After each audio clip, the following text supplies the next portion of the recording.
send you the new link for the match, Michael? Everything Yay! is all sorted, everything is all good, and welcome to NUFC Talk TV for Tottenham Hotspur versus Newcastle United. 5:30 kickoff. The teams are out, the boys are here, and I don't know about you, but I'm excited about this one. Joining me is the mighty Win and, of course, Bogey. How are we doing, lads? Good. Okay, I'm slightly surprised at the lineup, to be honest. But Yeah, I'm quite happy with it. Let's yeah, hope very Willick can interesting. up his fee a bit. Yeah, get Besiktas to go to that 20 million. Bergie, what do you think, mate? How are you doing, and what do you make of the team? Good. Little bit surprised that Voldemort not in, but does this mean that he's off ski? Really? Yeah, but That I number think 10 role, yeah. I think if you're playing Willock instead of Baltimore, then I think it sends a big signal out that maybe Baltimore's on his way. Well, he's not a number 10. That's what it's sending the signal out, according to Jaissle. That's where I think he belongs. But I mean, you flip that round, don't you? Put Wissa like they played the other night, where they put Wissa in as the number 10 and Baltimore as the Yeah, striker. I think as you say, it's sending a signal, isn't it? Yeah, He's, should we get the team? all I can assume is that he must be doing the same in training as he does when he's on the pitch. Should we give the team out for the peeps out there? Yeah, I'm just in the process of getting it up. But in the meantime, what we're seeing today is a couple of changes. Hornacek in goal, Hall, Botman, Malik Chow, and Dedic at the back. Miley and a debut for Nico Gonzalez in central midfield. Willick in the 10, and then Barnes and Elanga on the wings with Johan Wissa giving the nod up top. Gents, a debut for Nico. Are we a little surprised that it's Sean Sturr who's missed out, or what do we think? Not really. As No. I've said a couple of times now, I think if Miley can't get a run in the team now, Yeah. with J7 injured, Tonali gone, Bruno gone, which are the same three effectively that kept Anderson from getting a run in the game. Yeah. We've got to give him a shot, surely. I Is the think way with I look Stir at it. as well, you've got to protect him. You forget he's only 18. Yes, he's came in and done well, but I think Alex Ferguson used to do this, didn't he? Give like a youngster a couple of games and then take them out for a little bit just to protect them, and then he'll come back into the team stronger, I'm sure. You've got to remember he's only been here a little while. He hasn't been here that long. Yeah, absolutely. And just getting the two teams on the screen right now. Sean Sturr, the one, and who was playing the 10? Willie Wasula, obviously, was playing up front against other two that have been changed in their debut for Nico Gonzalez and Joe Willock, who impressed coming off the bench. But there are a lot more changes in the Tottenham Hotspur side. As you see on the left-hand side, Kinski keeps his place in goal. Archie Gray, I can't imagine he will be playing right back. I do think that'll be a 5 at the back. Porro right wing back. Gray dropping in as a third centre back almost. Van Hecker and Van de Ven has joined him in centre back, and Robertson playing a little bit more advanced as well. If Porro has been given the nod on the right wing, and fair enough, that probably gives them a bit more stability at the back, playing two defensive players on the right hand side. But of course, they've got Tonali and Bentancur in their defensive midfielder positions. Matthias Fernandes start with Matthias Tell on the left-hand side, and the name probably nobody wanted to see up front for Spurs as Newcastle fan Omar Marmoush gets most of his goals against us. Are we a little fearful that it's going to happen again today? As I said on whatever day it was, can't remember now, but I think Jaissle will have a plan today, and I think it'll be to try and keep a clean sheet. If we can't keep a clean sheet, we're in trouble. Yeah, in the Prem. That's what I think. I think sacrifice a bit of, and it's unlike me, but I would sacrifice a bit of adventure for a bit of stability. And I think Gonzalez will bring that, by the way. I think he'll because he's completely different to Bruno or Tonali in that respect. He's a much better defensive mid than either of them two were. So let's hope he does the business. Nico G. Yeah, big signing for Newcastle, absolutely in there. Bogey, what are your thoughts when you look at those two sides? Are they even, or do you think one of the two have an edge? I think probably experience-wise, you're probably looking at Tottenham, aren't you? As the more experienced team, where we've got a few less experienced players in it, but that can sometimes work in your favour as well. Sometimes a good thing. So I don't know. I don't think today's it's a big game for the season, but it's not. If I wouldn't be too disheartened especially if we lose the day, if people are out there watching it, because I think this is we're going to have to be used to the season, maybe having a little few glitches just when you play. I mean, if you look at that, it's a pretty much new team. It's a lot of new players. So as I say, I hopefully we'll get the win. Hopefully we'll go out and do it. But as I say, I think it's more the performance than the actual result today, if that makes sense. Yeah, I do agree, to be honest. It's away from home, Tottenham. They got battered in the opening game, which is one of the reasons I think expectations may be a little bit higher. Plus, obviously, a decent result against Liverpool. But as Steve says in the chat, Liverpool were absolutely shocking today. So we'll have to judge. Wasn't Isaac good as well? He got his goal though. He got his goal, so he looks like he's lost so much pace though. I was actually watching the first half, and I was sitting there and I was thinking, if you hadn't left us the way you had, I'd actually feel a little bit sorry for you, because it's a proper fall from grace, isn't it? And maybe you'll come good, but maybe you'll come good. But you know, Alexander Isak, that edge, that little bit extra pace he had.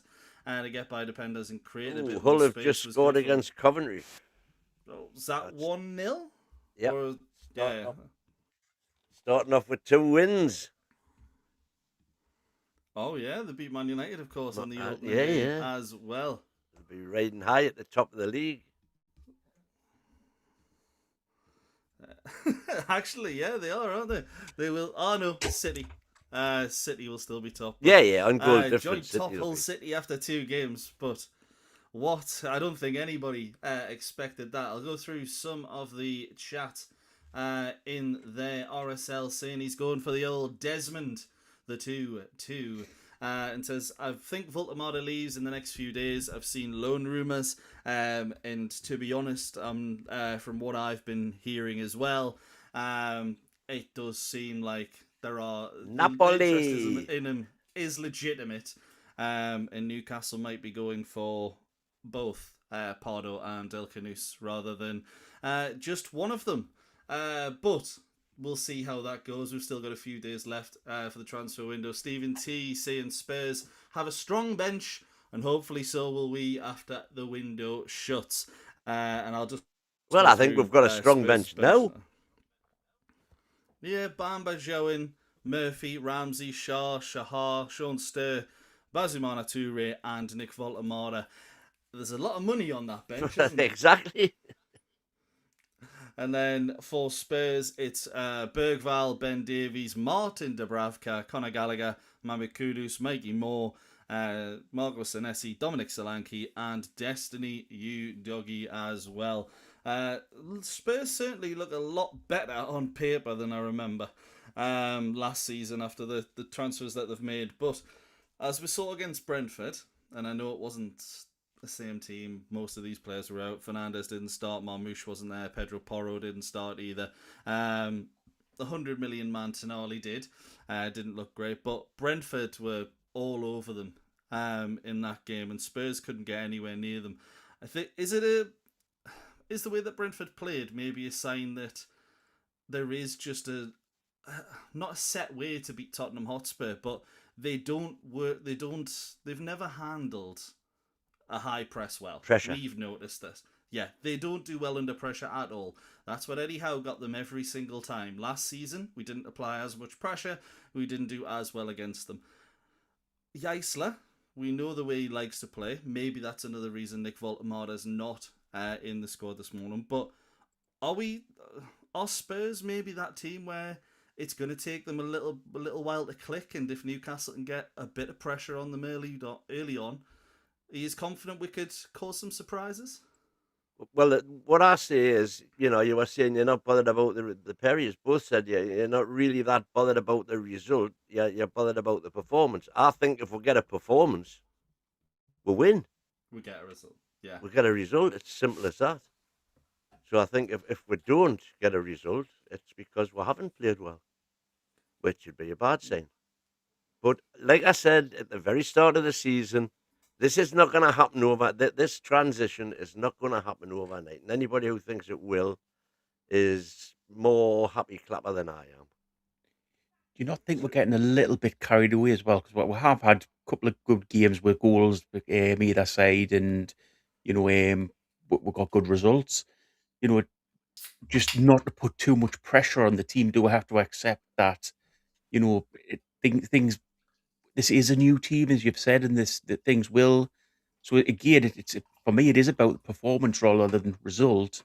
In regards to, as long as you keep seeing progression and things getting better, then that's really what I want. As I say, result wise, I think we've got to get used to that. This season, probably against the top six, we might not win many away from home.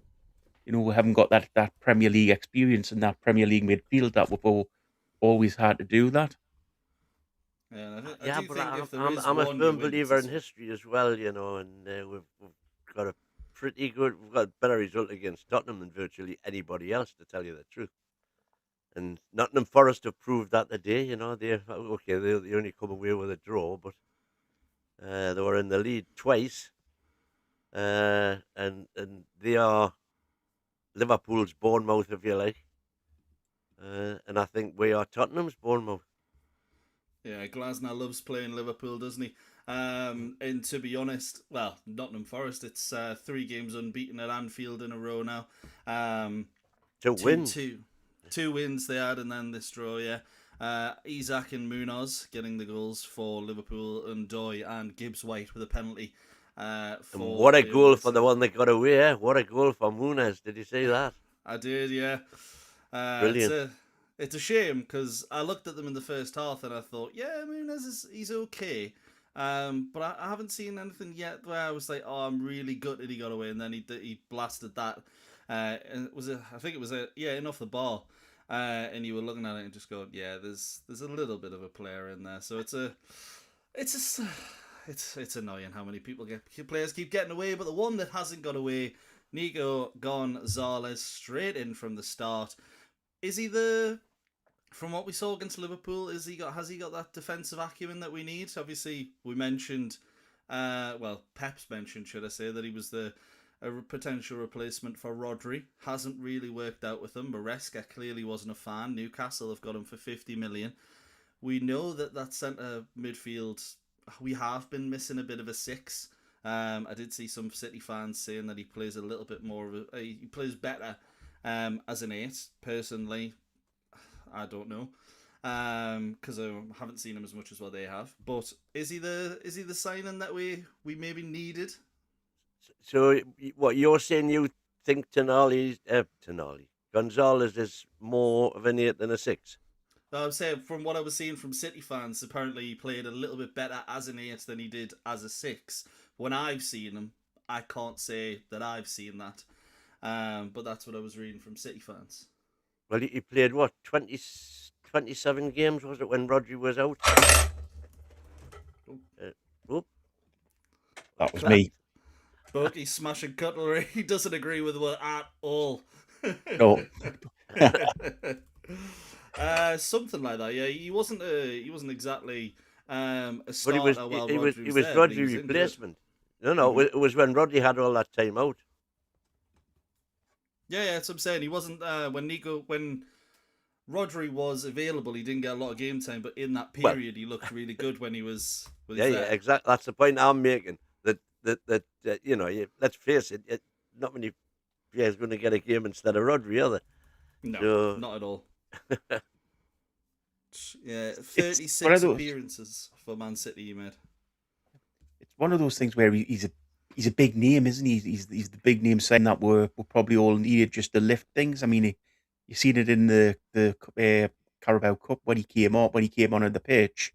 Sort of the whole ground was erupted just to applaud him, sort of thing. So I think he's a statement side more than anything else. I think that also proves that we can go and get players from a big six side. You know, Yeah. it's one of those where we've never really done it, but we've gone out and done that now. So it's I think it's all about perception and as well. But I think he's a great player. I can't believe they got him for 50 million. To be honest, that's what I can't believe. I think it's a steal. yep.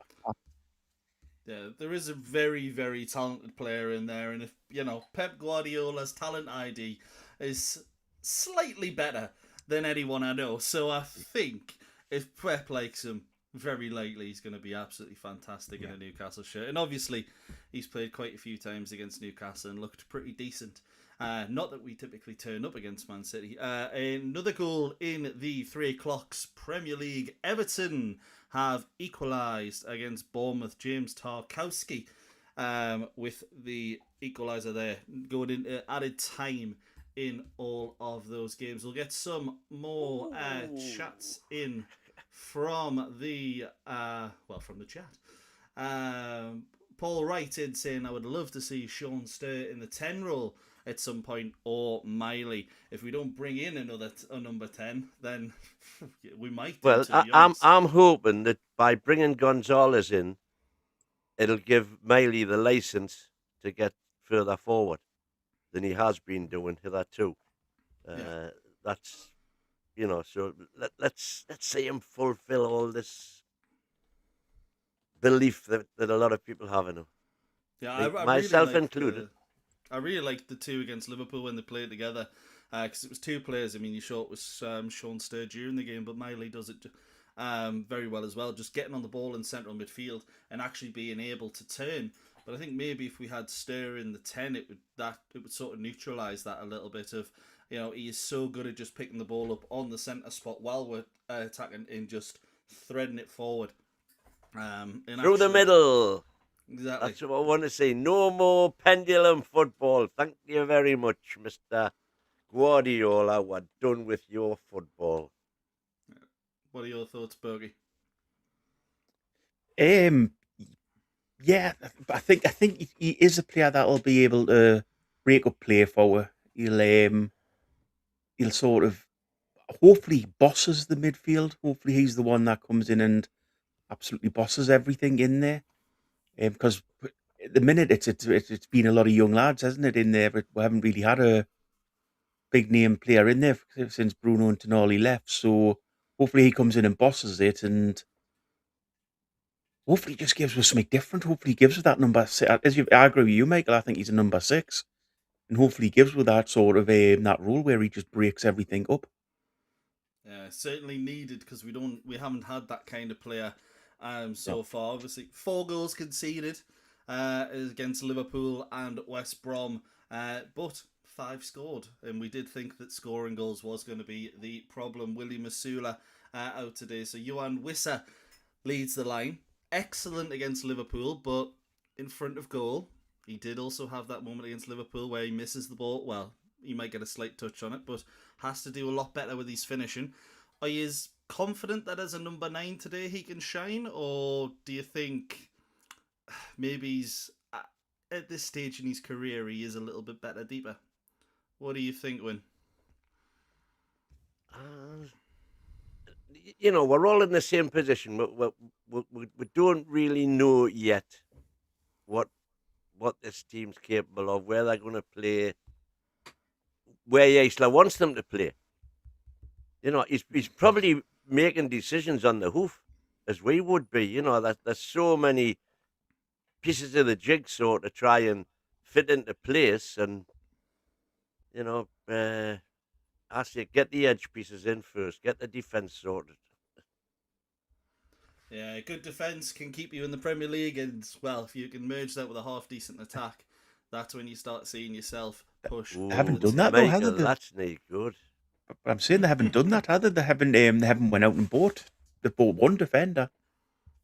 I would have Yeah, thought we Phil, needed at least. I would have thought we needed at least two, maybe three. Three, but we've got one in so far, and there doesn't seem to be much any rumours about we're signing another defender. no, I think he's pretty content with what we've got, knowing Byrne will be back after the Bournemouth game with that 3-week international break. Dedic and Livramento can both play left-sided and right-sided. And obviously Malik Chow can fill in at right back. Byrne can fill in at left back. The numbers that we have, obviously you've only got Byrne, Cher, Botman and Chow as your centre-backs, and two of those are full-back cover if needed. So if we had a season where we were in Europe, I'd be really concerned. But I think we're in for a 43, 44 game season. And I think we might just get away with it. But I do agree with you. I would like to see one more centre-back in. But I think that might just be more because Byrne and Cher getting a bit old. Botman, while I thought he was very good against Liverpool, looked terrible in pre-season. Chow, obviously, is captain. He hasn't had too many injuries, but it only takes one to open the floodgates. Win, how many do you think we need at the back? We need a left back. And if we get a left back, I think we could be okay there. Because bear in mind, Dedic can play left back. Tino can play left back. In fact, as I've said on many occasions, I think Tino plays better left back than he does right back at times. Mm-hmm. So I think we're covered there, along with Shahar, right, which is another right back cover. Mason Miley is coming onto the scene, so I think he might get a couple of games and lesser games, shall we say. I want a centre back. I was just going to say, I want a centre back because I would love Botman to get back to his best, but it's not looking like he's going to. I'm going to be really interesting to watch him today. I'd be more worried about Byrne and Shaw now, because Shaw's back from a long-term injury. Yeah. So how's he going to react when he gets back onto the pitch properly? And is he going to have lost that little yard of pace? Is he going to be the same player he was? Never had a yard of pace to lose, really, did he? Well, that's it. And Byrne's the same sort of thing. I mean, he's out for a couple of months now, isn't he? At least, Couple of months. Yeah. Well, I'd heard he's just out back for a couple of weeks. Back after think 1 month, back. I'd heard. Yeah, I think that's what he is. I thought he'd done something with his. He was You're not talking about J7, are you? No, I'm talking about his is apparently worse than first suspected. I might be wrong, but I thought Byrne was out for a couple of months. I thought he'd they released it early. Then he'd come out again and said that he'd be out for a little while. So he's done damage to the deltoid ligaments, I think it is. But it's not like he's having to wear a protective boot and he's got crutches. But I think they were saying the severity of the problem isn't as bad as what it could have been. So it was encouraging for Jaissle. I think the timeline will still be after Bournemouth because obviously we have the 3-week break. But he, even if he misses 1 or 2 games after that, he's missing 5 games in the Premier League season instead of 3. So I think they are somewhat confident. Do I share that confidence? Much like you both, no. I would like another centre back in there. Where even if it's just someone on loan or something like that. But I'll get back to some of the things in the chat there. RSL saying Porro and Tell on the wings, that's absolutely awful. Which is when you consider Spurs have improved the side quite substantially. The wings are still not the best. Archie Gray, Porro on the right-hand side, if it is the 4-2-3-1. Andrew Robertson and Matthias Tell. Yeah, well, Robertson is good going forward, by the way. He is, but very much lost that yard of pace. Still decent defensively as well. But out of those four, for me, I mean, to be fair, Porro had an excellent World Cup. It still has there are questions over him defensively, but going forward, he is a menace. I think the wings are where we're going to win this. If we got, well, I say we're going to win this. We're going to get something, I think, in this game. But you've got a coming up. No. Oh, Ronald 3-1. Yep. Right, yeah, cheers, Yep. got you.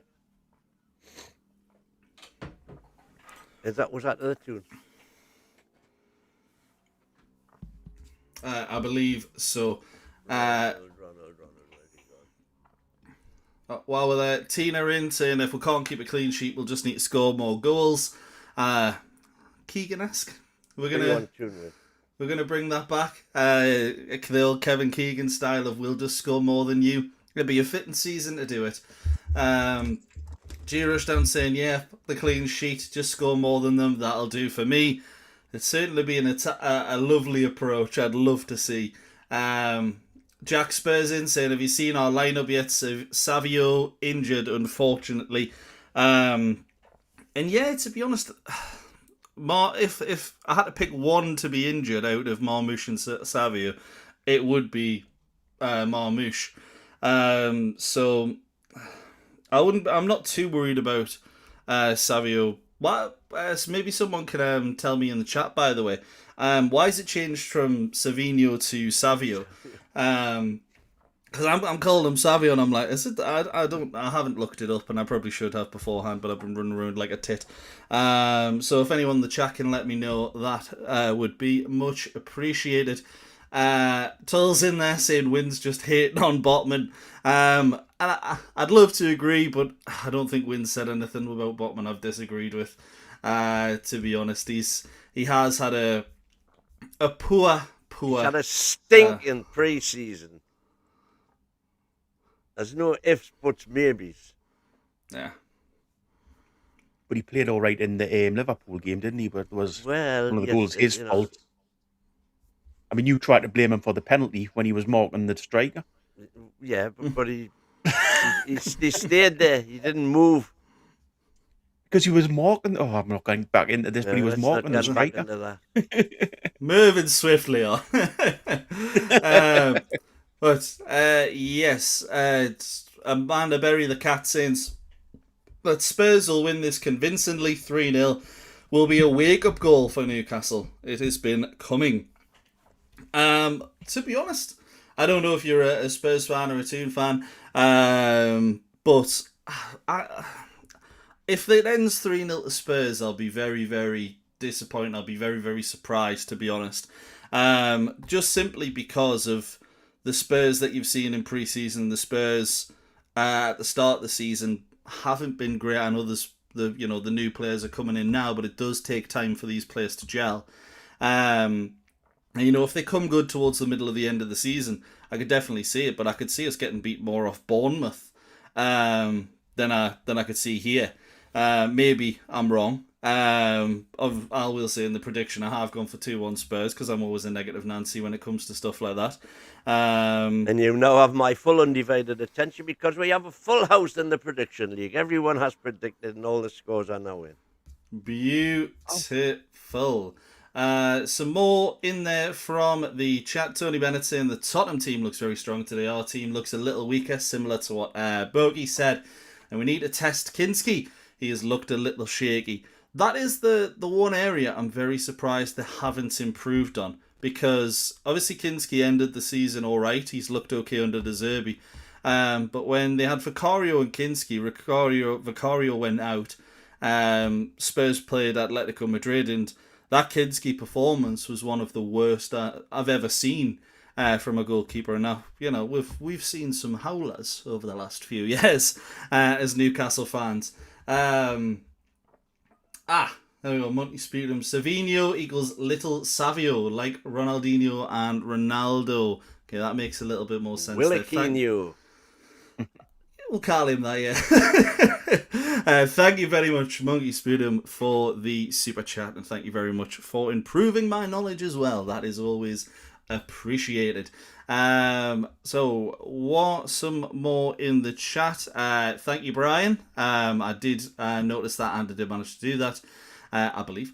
40-year-old surgeon is saying it's Jaissle's first real test. What do you think about that? Because playing Liverpool, I know they're not great at the moment, but I would have thought that was a test as well. Are you in agreement that this is more of a test than what we had in the opening game? Not at all. No, I think Liverpool harder test than Spurs by any measure you want to use. I mean, including all the news. You know, look what they did last week. You know, they got hammered.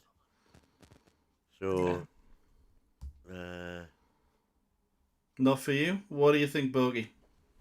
I think it's a bigger test. It's an away game against a perceived top 6 side. I know they've finished the wrong side the last couple of seasons, but I think it's a big game. As I said before, I think it's a Liverpool. Because about Liverpool game. I think Spurs have got a pretty good team this season. I mean, you look at the money they've spent and the players they've got in. You know, I think it's a big test, and it's his first game away from home as well. So he's had the crowd behind him for the first 2 games. The Liverpool game, especially we're talking Premier League, the Liverpool game was emotional anyway. You know, the atmosphere was absolutely buzzing at St James's Park. It'll be interesting to see what it's like when we haven't got the fans behind. Well, as many of the fans behind with likes of I know the away fans are fantastic, but if Spurs go 1-0 up and their fans get behind them, it'll be interesting to see how we'll react. Yeah, absolutely. Let's be honest. It's going to be, if we do go behind, it's going to be difficult to see how we go. Obviously, went behind against West Brom. We managed to pull it back. And our record last season from losing positions was actually okay. But it's a new system, new manager. I'd like to see us hold on to a lead and win a game that way first. But maybe this isn't the game to be worrying about that. Some more that I picked out in the chat there. We have Steve saying, we are desperate for a centre forward. Now, I mentioned Wissa. Obviously, his finishing hasn't been fantastic. Voltamada looks like he is off. Asula is injured. We mentioned defenders. We need a defender. Do we need a striker in these final days as well? 2 seconds. I've just got a super chat in there from the gaffer. Yeah. Big Mike. Loan deal rejected for Litoris. I don't know anything about that. Anybody any the wiser? I've heard he's really smooth on the ball, and Brazilian as well, actually. We could shave a little bit off his price, I think. Losing the sea. Oh, thank you very much, the American. When will you ever learn? All right. The light bulb has... That's that moment. Oh, well done, sir. Well done. I did like Latoris as well, to be honest. Yeah. Lovely spin on it. Some of the team news from Spurs there and from Jack Spurs. Savio is injured. Kulis coming back from an injury on the bench. Maddison out. Kulusevski back in full training, nearly ready. Xavi Simons and Odegaard out, long-term injured. Yeah, Spurs are probably the most unlucky team in, I'm going to say, the world in regards to injuries, because you have players like, I know James Maddison had a few injuries before joining Spurs, but Spurs bring in all these players, and even if they don't have an injury record, they come to Spurs and they're injured within 6 weeks and out for 6 years. Feels like Newcastle are up there as well in the Premier League, but you start to see... Well, Spurs last season had their worst ever season for injuries. Mm-hmm. and statistically, they still weren't as badly hit as we were in 23, 24. Is that so? Yeah. Ooh. Number of games and minutes lost. Call it what you will. Because I will say it does feel like, you know, the names you mentioned there, your James Madisons, your Oda Bears, Kulusevski has been as well, Mm-hmm. Solanke. It just feels like all of those big players are out all the time. Yeah. Well, But obviously, as I strangely, say, we've had a bit. He's got a bad rep for injuries, Solanke, but he's not really that bad. He had one bad season, and then he had a couple of games off last season. It just feels like Tottenham, though, they get one player back and lose two at times. They just seem to roll from injury to injury to You can injury. argue they're very unlucky. Did I tell you what? Did you see the training ground the other day when Tonali did his interview with obviously signing for them? Their training ground had a beautiful park going through it. They were wandering through a park and everything. And you think to yourself, bloody hell, fair enough, they've spent money on Blue Flames, but it's nothing like that. Nah, the new one will be, though, hopefully. Fingers crossed. Who knows if we're going to end up having a nice little pond and stuff in the middle of it. But that's the thing. You look at these clubs, and Spurs, as much as I don't like them as a club, these days I did a lot more in the early 2010s. Not sure what changed it, but when you look at sort of, you know, they haven't spent that much money up until this transfer window. They still spend money, obviously. Who doesn't? But they had the new stadium. They've got a magnificent training ground. It is a team that's got all the potential to be one of the best in the world, but just never really seems to realise it. Maybe that'll change under the new ownership. Obviously had a change in direction with transfers this season. It was down to Levy, wasn't it? If you talk to any Spurs fan, they'll put all the blame down to Levy. There was never any consistency. You know, there was never any continuity.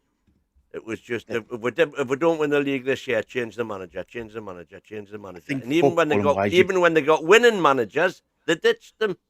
I think football wise you can say that, but club structure wise, he built a canny little club structure there. Yeah. Structure's absolutely fantastic, and but as the Spurs fans say, they didn't want money in the bank; they want players on the pitch. Oh yeah, but look at what I think. What we could look back to is what Arsene Wenger did at Arsenal. Arsene Wenger went through exactly this way. Arsenal didn't win trophies for years because he built up the infrastructure and the size of the club, got them the new stadium. And maybe we as fans need to expect that that's where we are. We need to, build up infrastructure before you can. Well, we know we need to do that before you can get loads of success on the pitch. Man City did the same. Because it was 8 years, I think, without a trophy for Arsenal under Wenger. Although, what do you expect when you've got Nicholas Bentner and Marouane Chamakh up front at times? Can't fault them for that. If we ever get to that point, then I'll be slightly worried. But we've certainly had a lot of dross in our time, and it looks like Arsenal and Spurs are going to be on the up. Well, Arsenal already are, obviously, and Spurs look like they could be joining them with the spending that they're doing. Hopefully, Newcastle get up there. But the one thing that Newcastle have managed to do in previous seasons is get the better of Tottenham more often than not. 40-year-old surgeon in there asking if Nico is starting. He absolutely is. And honestly, I am very, very excited to see him alongside Lewis Miley in that centre midfield. For those that have joined us in the last 25-30 minutes, I'll go through the lineup once again. Hornacek in goal, Dedic, Botman, Malik Chow and Lewis Hall as the back four. Nico Gonzalez and Lewis Miley as the two defensive midfielders. Anthony Elanga and Harvey Barnes on the wing. Joe Willock in the 10, just behind Johan Wissa. So, few changes in there for Newcastle. But very, very decent side. The thing that gets me is, and it's something that Steve Gotti's put in there as well, I said last season, Willock, when he came off the bench, I thought he was really, really good at times. But when he started games, you sometimes saw, I don't want to say that he was not involved, but he would either be brilliant, like he was in the away game against PSG, or you would just not see him. Do you think the number 10 role that we've seen with Matthias Jaissle and this 4-2-3-1, maybe we're going to see a bit more of the Joe Willock that we saw in the loan spell under Steve Bruce, where he played a bit more of a similar role? Do you think this is maybe the coming of age for Joe Willock at Newcastle? Or do you think he's getting sold in 2 days? Well, fingers crossed. I mean, he's been here forever, so everybody thinks he's ancient, but he's only 26. Yeah, he's got a lot of time left on the clock. His peak is still to come. Really, your players peak at 28, 29 normally. Yeah. How many times have I said I want rid of him, and what the hell's he doing stealing a wage here? But he does show flashes. I think the new manager's seen something in him, hasn't he? He's seen something that he likes about him, because he has been a lot more part of the first team than he was under Eddie. So, well, I think we'll forget when he did first come in how good he was, and he went through Arsenal's academy, wasn't it? And he should be. I think his career maybe's panned off a little bit when Bruce left and Howe came in. Maybe he's, the new manager is going to give him that little bit of a spur to get his career back on track. Maybe we've done the right thing not sell him, because potentially we might be, if he goes off somewhere else and does well, we'd be crying saying, well, why did we let him go? Yeah, absolutely. We could do. We really, really could do. What I will say is we haven't seen a Willock that would suggest we'd be anywhere near doing that over the last Yes, hoping today's the day.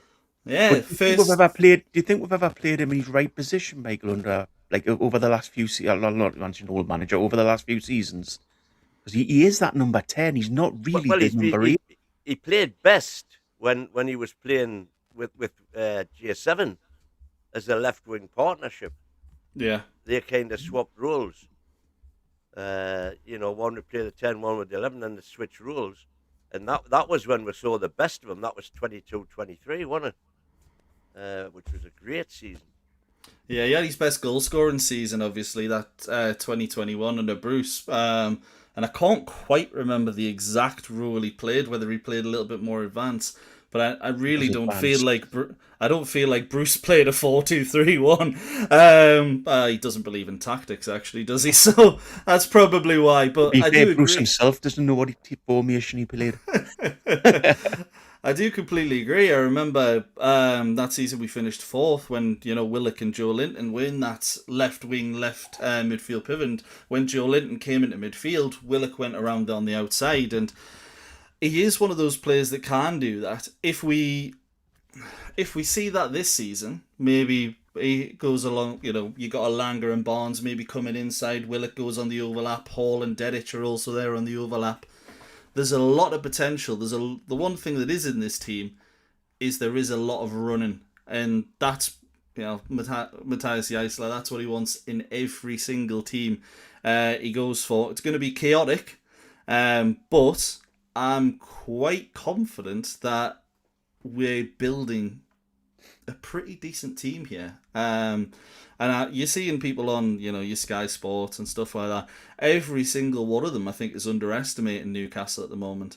The only thing is, I look at that team sheet and I think the two positions that probably need improved are the 10 and the 9, which is Willock and Wisser at the moment. And that's just because of last season.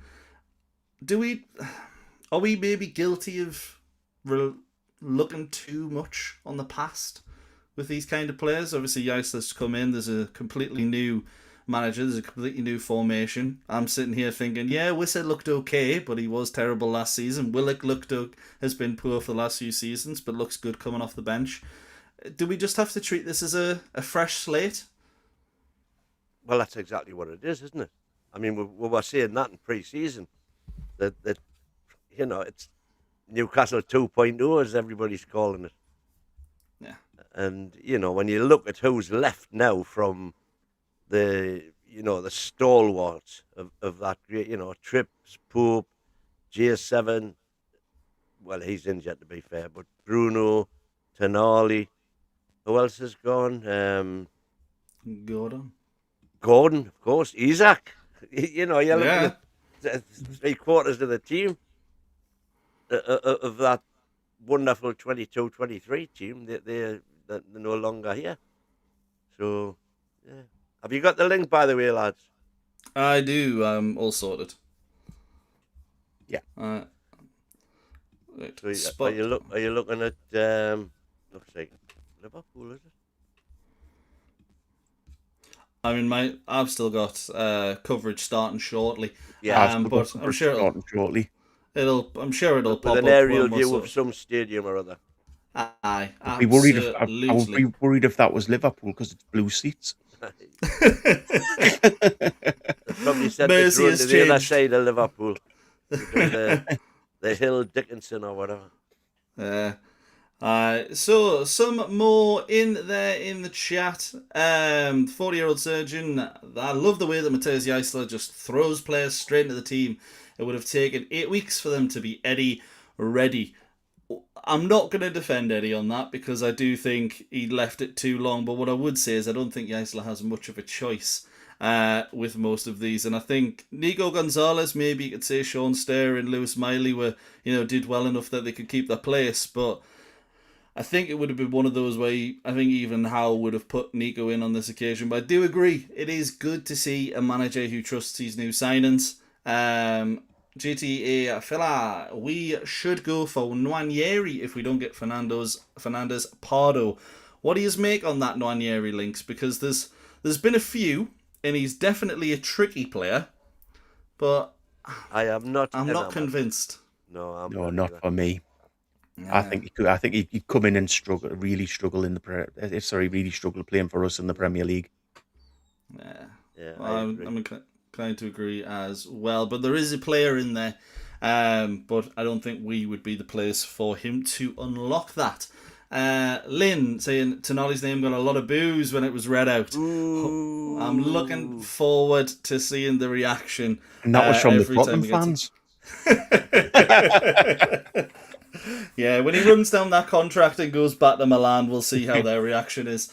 Honestly, if a player came into you, sorry, Mike, I'll let you do that one in a minute. But if a player came into you and said, "Oh, I've come to the club, but the eventual aim is to get back to Italy," as a fan, what would you be thinking if a player came into Newcastle and did that? Or I'm with you, but I'm aiming to get back somewhere else. Then I wouldn't be very happy. Yeah, it would. Well, it wouldn't sit right with me. It's not enamoring him to them, is it? You've got to always, because I think the fans will always think now, is he giving we're 100%? Yeah, and it certainly didn't look like he was against Brentford. Just in response to something we'd said just before that, Staley saying, why are you so convinced on Pardo then he's done out? I'm not, to be honest. El Khanous I'm even not, because when he was at Leicester he was poor, but they're the ones that we've been linked with. I don't know what's been said on the channel. I've not been around over the last few days. Just got back from holidays, so you can excuse me for not being caught up. But what do you think on Pardo? Do you fans of him? Or are you not too aware? Ecstatic over the moon. It'll be interesting. Like all these young kids, we've had Tourés come in, who had a similar reputation. He's had a couple of good games, but he was quiet. The last one against Everton. So, but they're young. Young, it's I keep saying it isn't going to happen overnight. If it does, fantastic, but it just isn't. You say Touré against Everton? We haven't played them. Friendly. Oh, the friendly game. You were there, man. I was there, but I was thinking more of I was thinking more of the fact that he scored in the the Carabao Cup. Fair. Yeah. I'm saying he's had a couple of good games. I think what we've got to do is forget about pre-season, the games in pre-season, because I mean, the mean now really do. It's just to get the fitness up and to get them playing as a team together.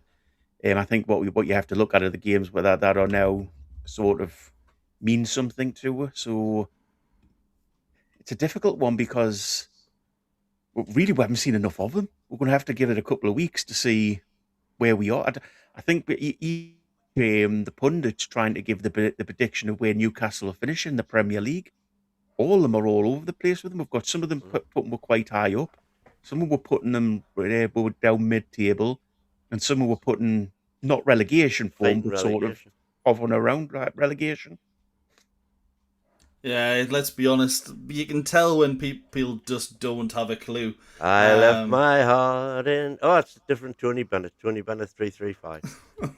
You can't win with a player like that, as you wouldn't care if he was benched. So glad Tonali is gone. Pardo is rapid but raw, and I think he's very expensive. If you know the 50, 60 million price tag is what we're looking at. Yeah. But what I particularly liked there was he wouldn't care if he was benched. And LG, a City supporter who's a podcaster, came up with a very interesting statement from a Man City point of view, this was, but I think it applies equally to clubs like Newcastle. It's relatively easy to buy players for the first team. If you're buying somebody who you know is better than the players you've got and is going to walk into the first team, that's easy to do because they're going to play. It's much harder to buy a decent bench player who's going to be happy to sit on the bench.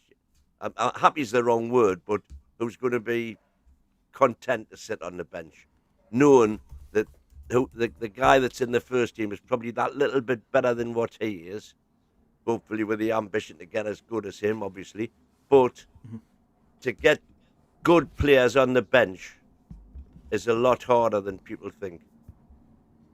Yeah, I completely agree. And keeping them sort of in that scenario. Keeping them happy. Yeah, I think that's why I'm glad Barnes has got his chance now because, he is that kind of player. And I know he got a chance last season. I'm not saying he didn't. He had loads of minutes. But Gordon was always the main man. Barnes came in and he always did well from a goals perspective, from a performance perspective, not always fantastic. But when he was benched or he was asked to go to the right-hand side, we haven't heard anything about him kicking up. No, so personally, those kind of players, they are hard to come by. And I think any side that wants to be ambitious, you need players.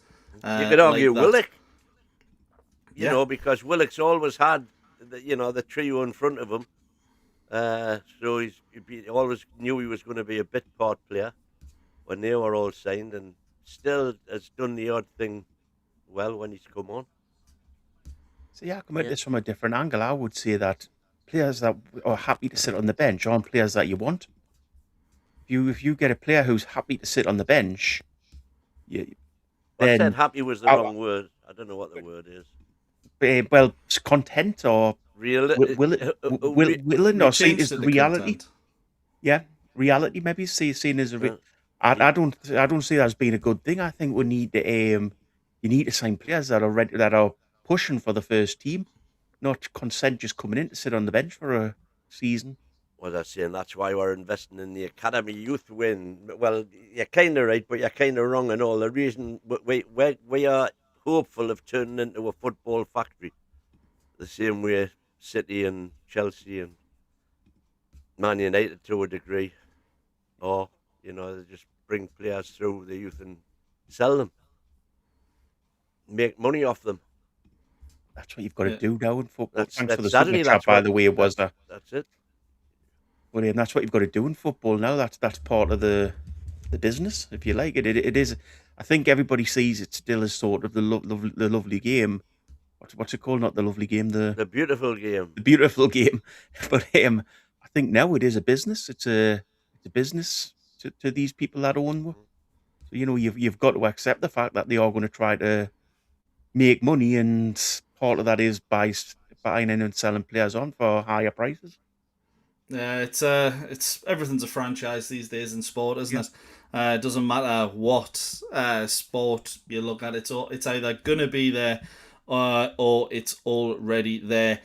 So we're a few minutes from kickoff.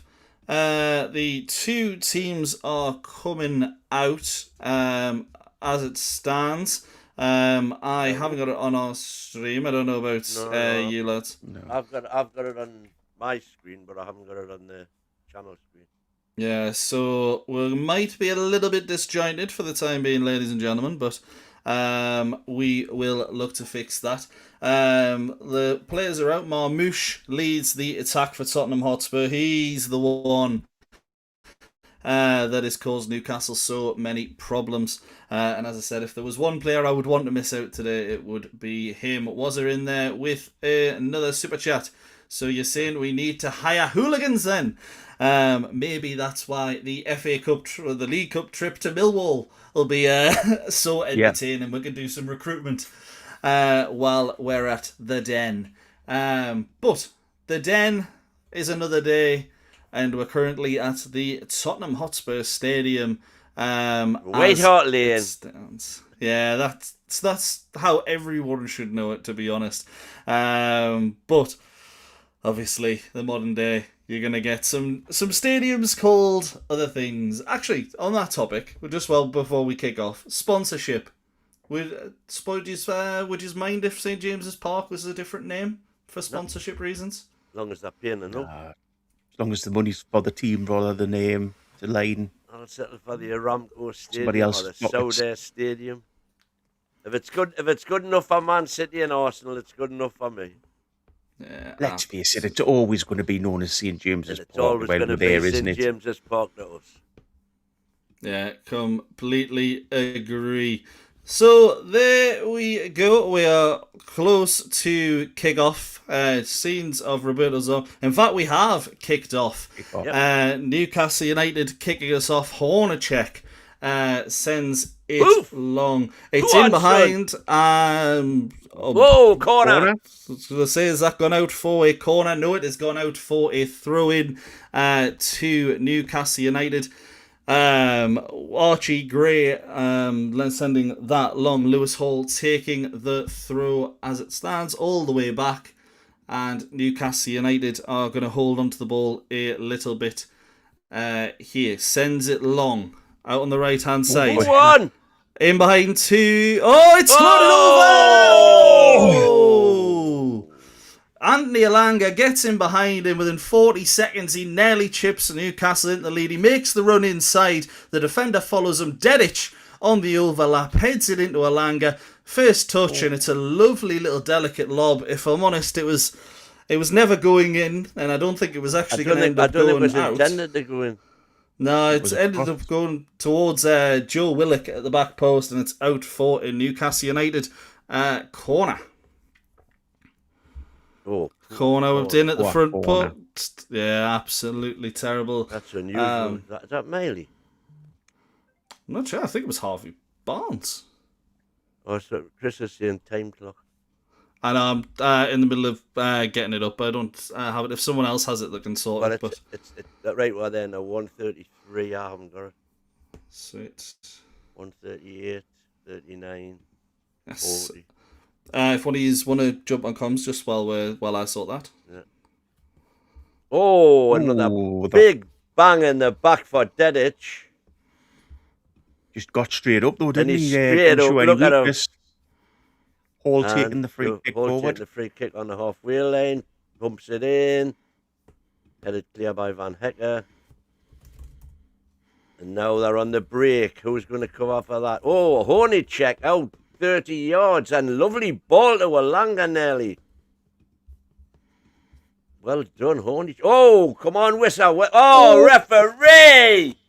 Wissa taken straight out. Yellow card after 2 minutes. Good place for a free kick as well, right on the edge of the box. Was that Tonali? No, Van der Ven. Oh. Too many Vanders. Boosh. Tonali falling through for the scraps. For those watching along at home, we are at 2 minutes 50 as it stands. Newcastle United have a free kick, edge of the box on the right-hand side. Lewis Hall standing over it as it stands. Oh, and look at like this. Oh, no, there is. I was going to say, it's lovely to see just one player standing over the ball. But there's not. They're still having the joined ability. by Harvey Barnes. Who's going to hit it? Perfect angle just to whip it around. Harvey Barnes jumps over it. Lewis Hall towards the back post. Alanga tries to get on the end of it. But he just can't. Oh, it's Wisser, trying to get on the end of it. I thought I saw Wisser in the middle. So, into the boards there. Coming in at the back post. Clearly one off the training ground. Tonali not doing any job at all. Marking him there. And it's just a little bit of a push in the end to put Johan Wisser into the advertising boards. Spurs kick with the goal kick. Newcastle winning back, but it's a bit scrappy in midfield. Matthias claiming for a free kick. Tonali picks it up on the outside. Nice interception by Dedic. Nico Gonzalez in midfield nearly runs into trouble, but does well. Alanga tries to send Joe Willock away, but it wasn't the right ball.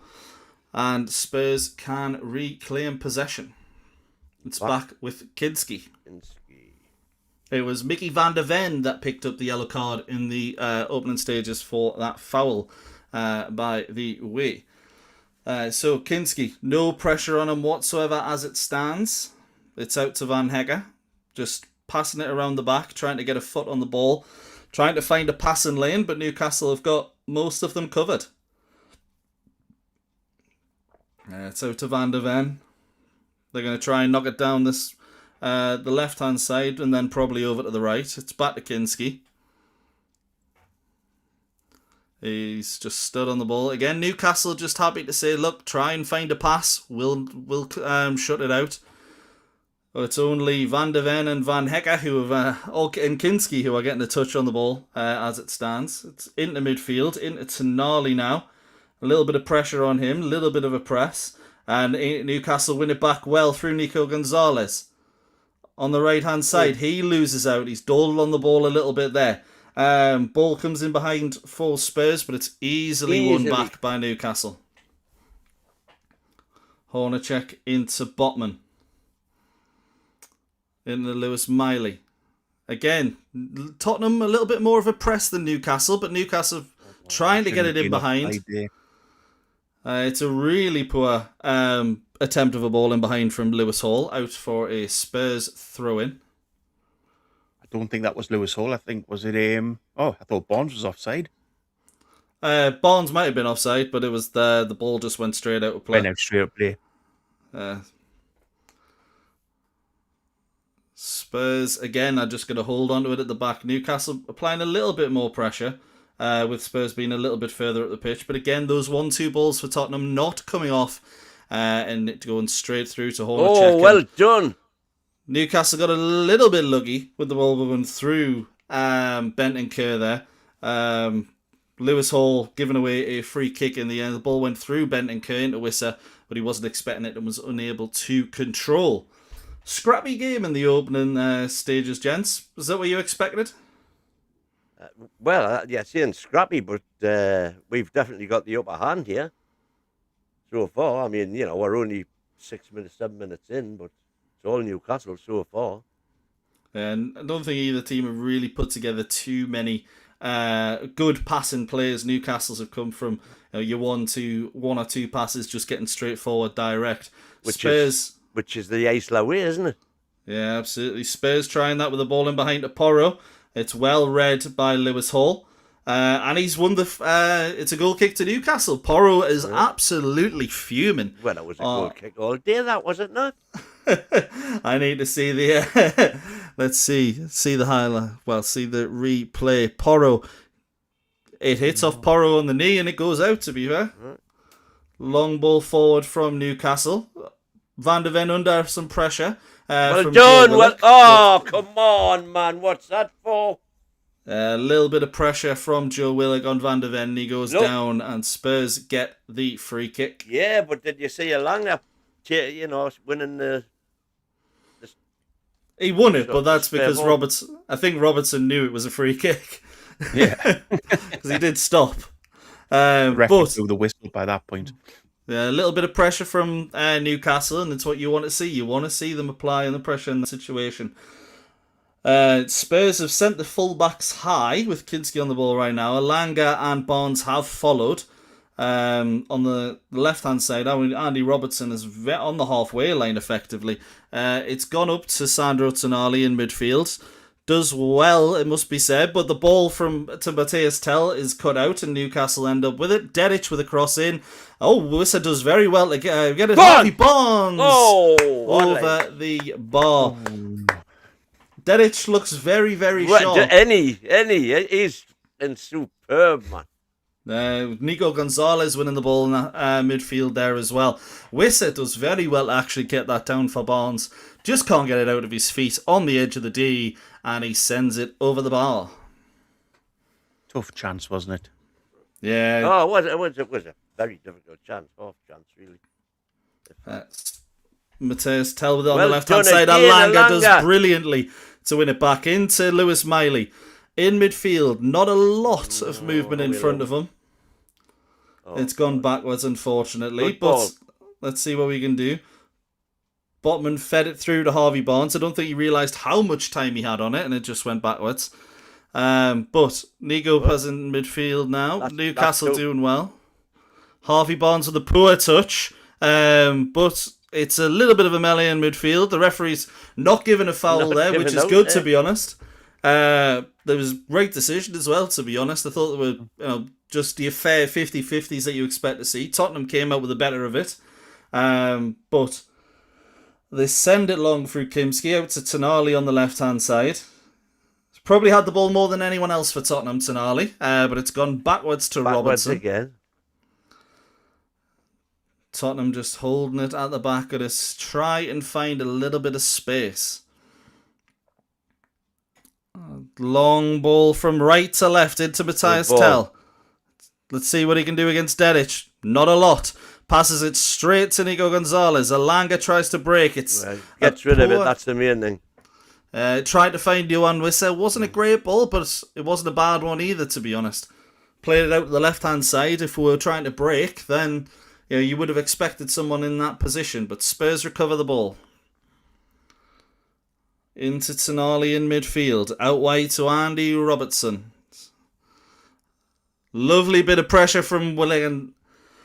There's a little bit of a toe-in on Tonali there. Thought Tonali went down a little bit easy. But knew the pressure was coming. Let's see that again. Willick doesn't actually get a touch on the ball. It is a foul, to be honest. Van Hecker. Out wide to Archie Gray. Again, Newcastle just closing those passing lanes. If Spurs are going to go forward, they're going to have to go around. Tonali again on the left-hand side. Does well to get around Alanga, but the pass is terrible and cut out by Nico Gonzalez again, who finds Wissa. It's gone back to Lewis Miley. Not a lot of movement in front of him again, but he does well to find Barnes, who's just stood on the ball. Back to Miley. Newcastle with a bit of possession this time. Little bit of a press from Omar Marmoush. Malik Chow into midfield. Again, Spurs just applying a little bit of pressure through Bentancur when it goes into midfield. Great ball out to the left-hand side. Lewis Hall does well to control it in the air, but loses out against the two on the right-hand side, Porro and Archie Gray. Spurs play it out very well on the right-hand side. It's a good passage of play. Gonzalez does well, but gives away a foul in the process. I actually thought he got a foot on the ball there. Had one before. It's good play from Spurs to get out, but they almost run into trouble. There's a yellow card coming out for Nico Gonzalez. I'm not sure what that was for, because it can't be for the foul. No, I think it was for the second challenge. Not that one, but then if you'd watch now. That one. Oh, okay, there is a second foul, yeah. If he doesn't here, fair enough. It's I can understand why he gave a yellow there. Yeah. Right. Free kick to Tottenham Hotspur in their own half. played quickly. They're going to try and build the ball up here. So to Archie Gray on the right-hand side. Again, a slow passing build-up from Spurs early on. Into midfield, into Toon Army. Newcastle going to... Well, Toon Army loses out there to Johan Wissa. And Newcastle with a nice little bit of passing play. Just to get rid of the pressure, but I haven't really progressed forward. Nico Gonzalez with it in the midfield at the moment. And Lewis Miley on the left-hand side. Lewis Hall under a bit of pressure. Runs into midfield very well. Can he keep a hold of it? It does the usual Lewis Hall, and as Bogey says, trying to do a bit too much for me. Runs into the defender, foul. Gets the soft foul. Yeah. But it works. Bruno so you can see foul. why he does it. Yeah, as we see so often. The free kick taken quickly. Miley on the overlap there on the left-hand side, not found, and Newcastle going to slow things down.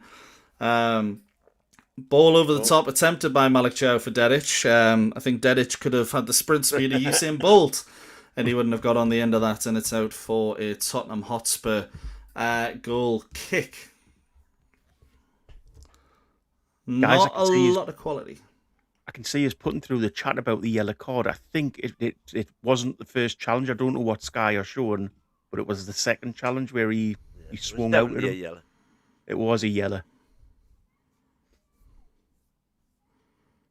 Yeah, absolutely. Spurs playing it round at the back. Van Hecker just given time to run.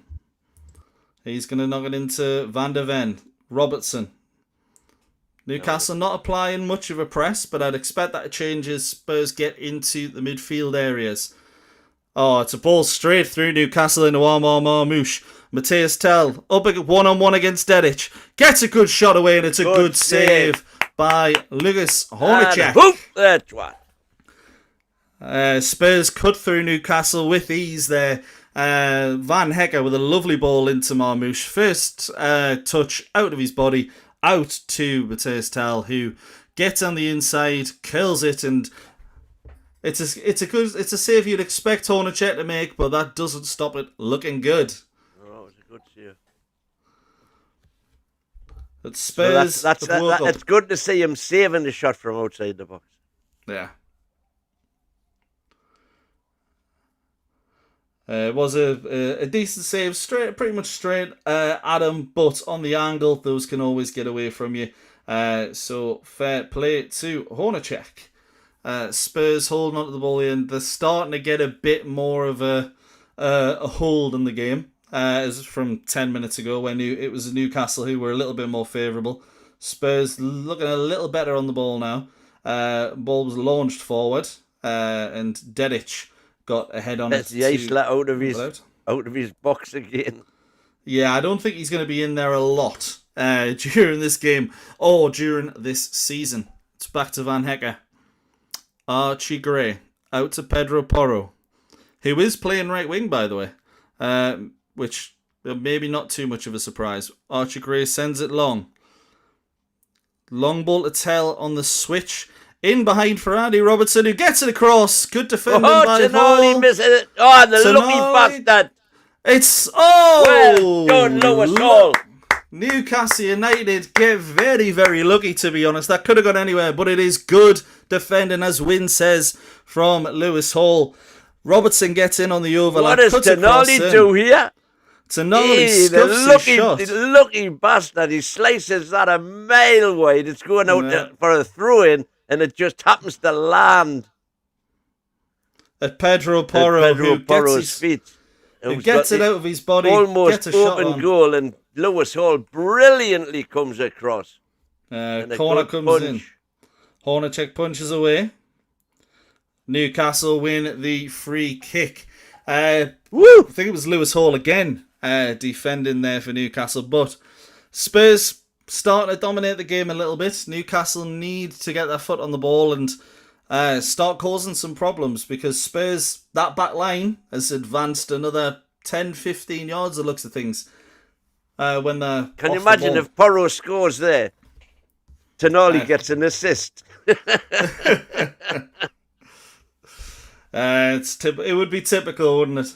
It'd be Sky Sport to be shown as the assist of the season, when in reality, just a reminder of what, the Modi Army goal against Brighton. But Newcastle try and launch it long. Alanga, he was offside, and they couldn't control the ball anyways, and it's gone through to Kinski. Spurs holding onto the ball right now. And lovely bit of press. Oh, referee.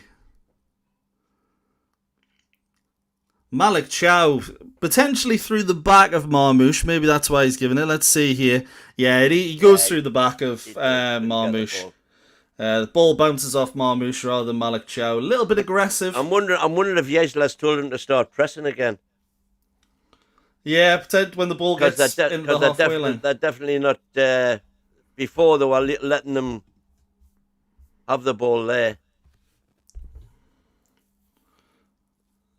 Yeah, absolutely. And Kinski just holding on to the ball. Again, Newcastle not putting him under any pressure whatsoever. He sends the long ball. And to be honest, it's a... I don't like the fact that we're not applying any pressure there. It's sent long and Spurs have it. A little bit of play on the edge of the box. Lovely interchange with Pedro Porro, who's gone down a bit too easy for the referee's liking. Newcastle hoof it clear. But again, Spurs just have the ball, recycle it, and it's starting to become attack after attack. Newcastle haven't really got anything going forward right now.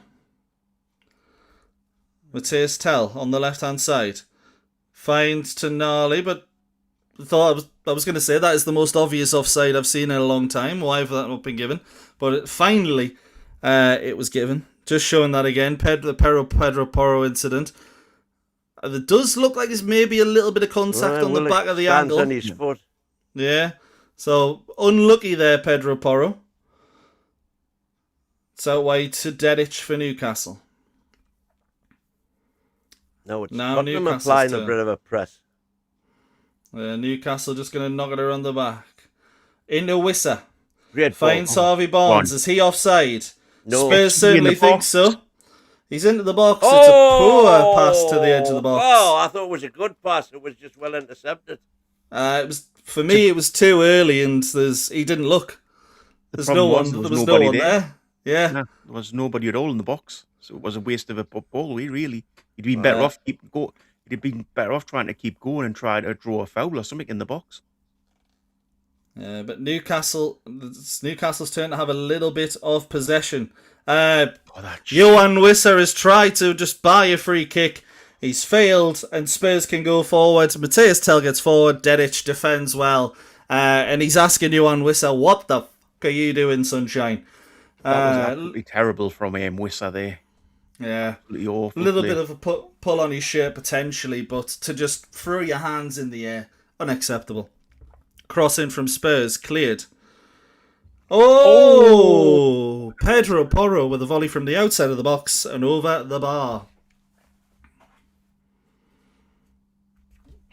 I must say, Wissa up front as a number 9 isn't working in this game. Yeah, I completely agree. When he played the 10, he was good. He had a lot of play. To be fair, Hornicek had that covered all day long. Yeah. Yeah, it looked that way. But in the 9, he just looks lost up there. I agree. And he's coming a bit too deep for my liking as well. Asula, you saw him getting in behind whenever he could. Wissa, much like Voltamata, is going to come deep. And Newcastle need to improve. That much is for certain. But Spurs fans will, you'll feel pretty confident about this one so far. Much little longer. It's Dedic. Long ball over the top for Dedic. Finds Alanga. 2 in the box for Newcastle. Doesn't miss doesn't beat the first defender. Lewis Miley takes it in just halfway through the Spurs half. Lewis Hall on the left-hand side. Into Joe Willock. Barnes, and it's out for a Newcastle corner. Probably our best chance. Probably our best chance of getting a goal by the looks of it, from what I've seen so far, would be a set piece. I know we haven't had one. This is our set piece coach coming into the box. Oh, he sat down. No. Jaissle sat down, but the set I'm piece saying, coach, Jaissle sat down. That's what I meant. the set piece coach had stood up. I think one thing Jaissle needs to work. Miley has been taken off corner duty. Yeah.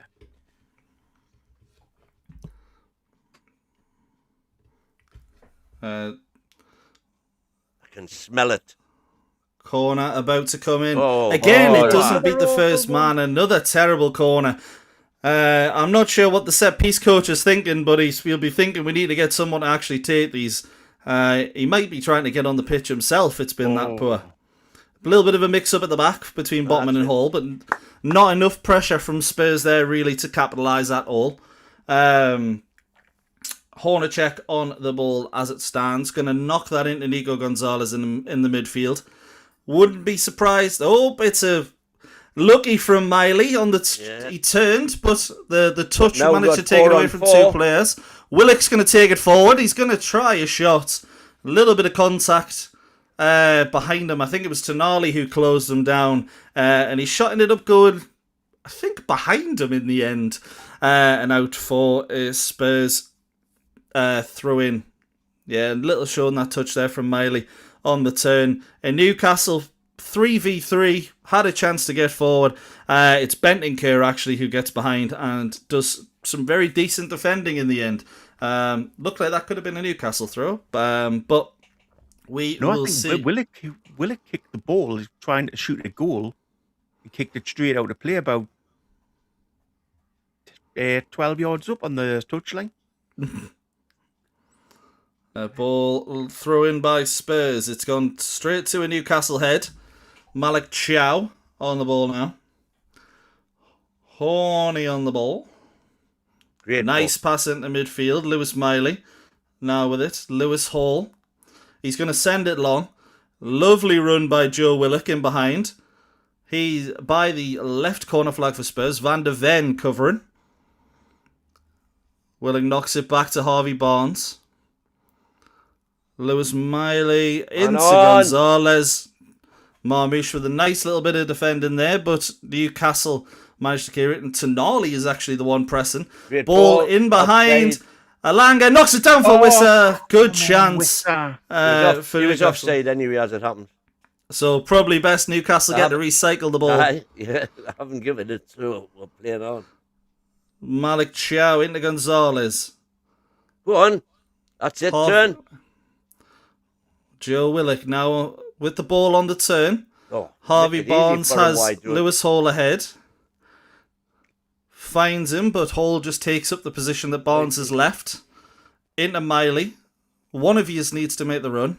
It's gone back to Nico Gonzalez that was played behind him, so Newcastle have lost any momentum they had there. Spurs now just going to apply a little bit of a press. Can't imagine it'll last too long, but the bodies are there.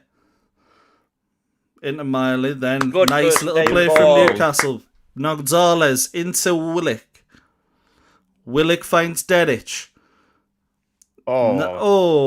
Tried to be a little bit cute. Corner. Didn't get enough on the pass, but kept it in play. Robertson with a good interception there to stop Newcastle getting the ball. Alanga was onside from that, by the way. Yeah. So I think it was Archie Gurry on the right hand side, keeping him onside. But it's a brilliant tackle by Van der Ven, to be honest. Surprised he's still at Spurs. At the end of last season, it seemed inevitable that Romero and Van der Ven would be off. But Spurs have done very well to keep him. Corner in from Newcastle towards the back post. A little bit of a 50-50, and it's won by Bentancur, but it's another corner. For the dog. Yes. I mean, at least they cleared the first man there. Yeah, it makes a change, doesn't it? Got Interstellar in there, one of the Spurs fans in peace. We'll see if it's still in peace in 60 minutes. We certainly hope so. But flick through the live match chats, and the Spurs ones are dead boring. You chaps are more to my taste. 50-50 games so far. Thank you very much. Poor man. And to be honest, Newcastle United will probably beat your taste if we keep kicking our corners straight at the first man. Bloody hell, man. Absolutely dreadful from Newcastle there, but welcome to the channel, buddy, and hopefully you choose us for the reverse fixture as well. Always love to have fans from other clubs in talking to us as well. Lewis Hall with the throw-in. Out to Joe Willock. Back to Nico Gonzalez. Just controlling the game from deep when Newcastle have it. Into Malik Chow. He's got space to run forward. Looks like he was going to, but chips is out wide to Lewis Hall on the left-hand side. Miley. Nico. Bit of time on the ball here. Whips it in. Should have been a better ball, but hits the first man. Spurs going to try and press. Not too much. Goes back to Hornacek. He's got time on the ball. I think Spurs actually have more players in our half than we do, so you would expect us to send it long here. There's a lot of space in between the Newcastle players as well, making the most of the entire width of the pitch. But it's a very even game so far. Sent long, as we were maybe expecting, towards Harvey Barnes. Newcastle throw in. Throw from Lewis Hall is dreadful. And it's won by Archie Gray. Sent long for Marmoush, and Dedic has the pace just to ensure that nothing comes of that. Controlled. Yeah, quality signing Amar Dedic. It must be said. Really good. Newcastle with Harvey Barnes. But yeah, as we were saying before, just as Newcastle play around at the back a little bit, if you're going to take a quick throw, you don't try and float one over one of the tallest players in the opposition team, straight at the head of Archie Gray, and it was really poor from Lewis Hall there, who's had a few moments like that, if people haven't been able to tell so far. Go on, Fab. Chow charging through to try and bring Newcastle further up the pitch, but no one really in support. Both teams are trying to dribble to get further off the pitch or send it long. Both teams cutting the passing lanes very well, if I'm honest. It's a very 50-50 game. Looks like it's going to be won by a long ball, to be honest. And speaking of long ball, one goes forward, but Andy Robertson does well to defend, and Spurs could counter here with Matthias Tell. It's into Tonali. Running down the left-hand side. The boos are ringing. Alanga does well to hold him up, and it goes back to Andy Robertson. And Newcastle now have 10 behind the ball.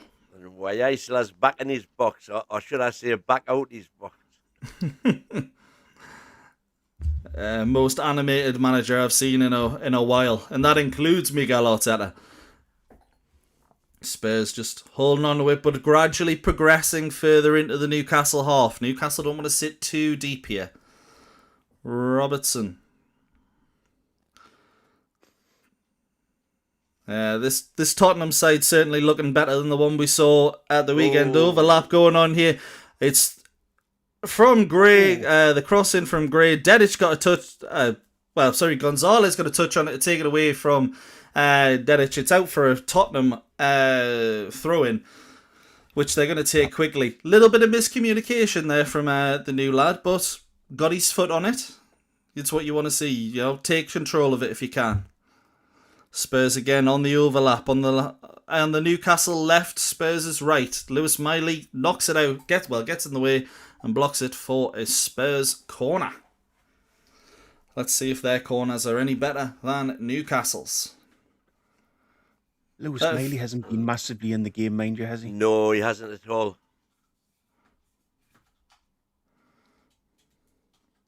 I think we might see Sean Stir. I think because Gonzalez is on that yellow card, you might see him come off before before Miley. Spurs with the corner right now. A little bit of pushing and shoving in the box, as you'd expect. A lot around Hornacek. It's into the back post, and it's a good chance. It's a good chance for Marmoush at the back post. Unmarked on the volley.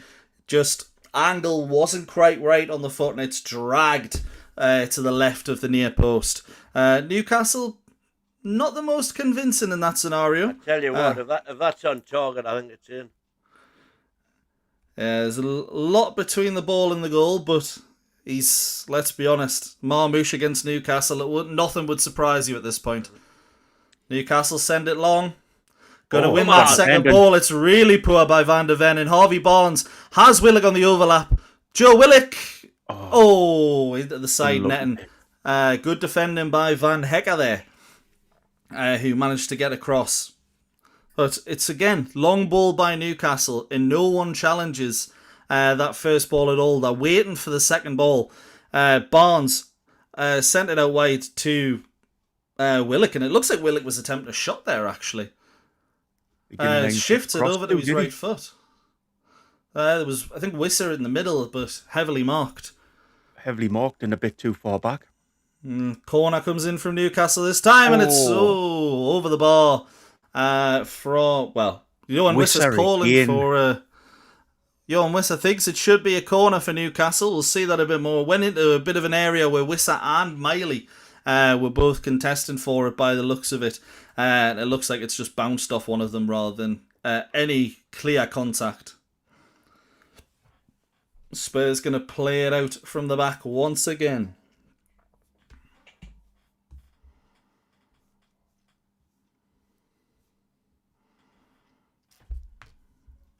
Not a lot really going on.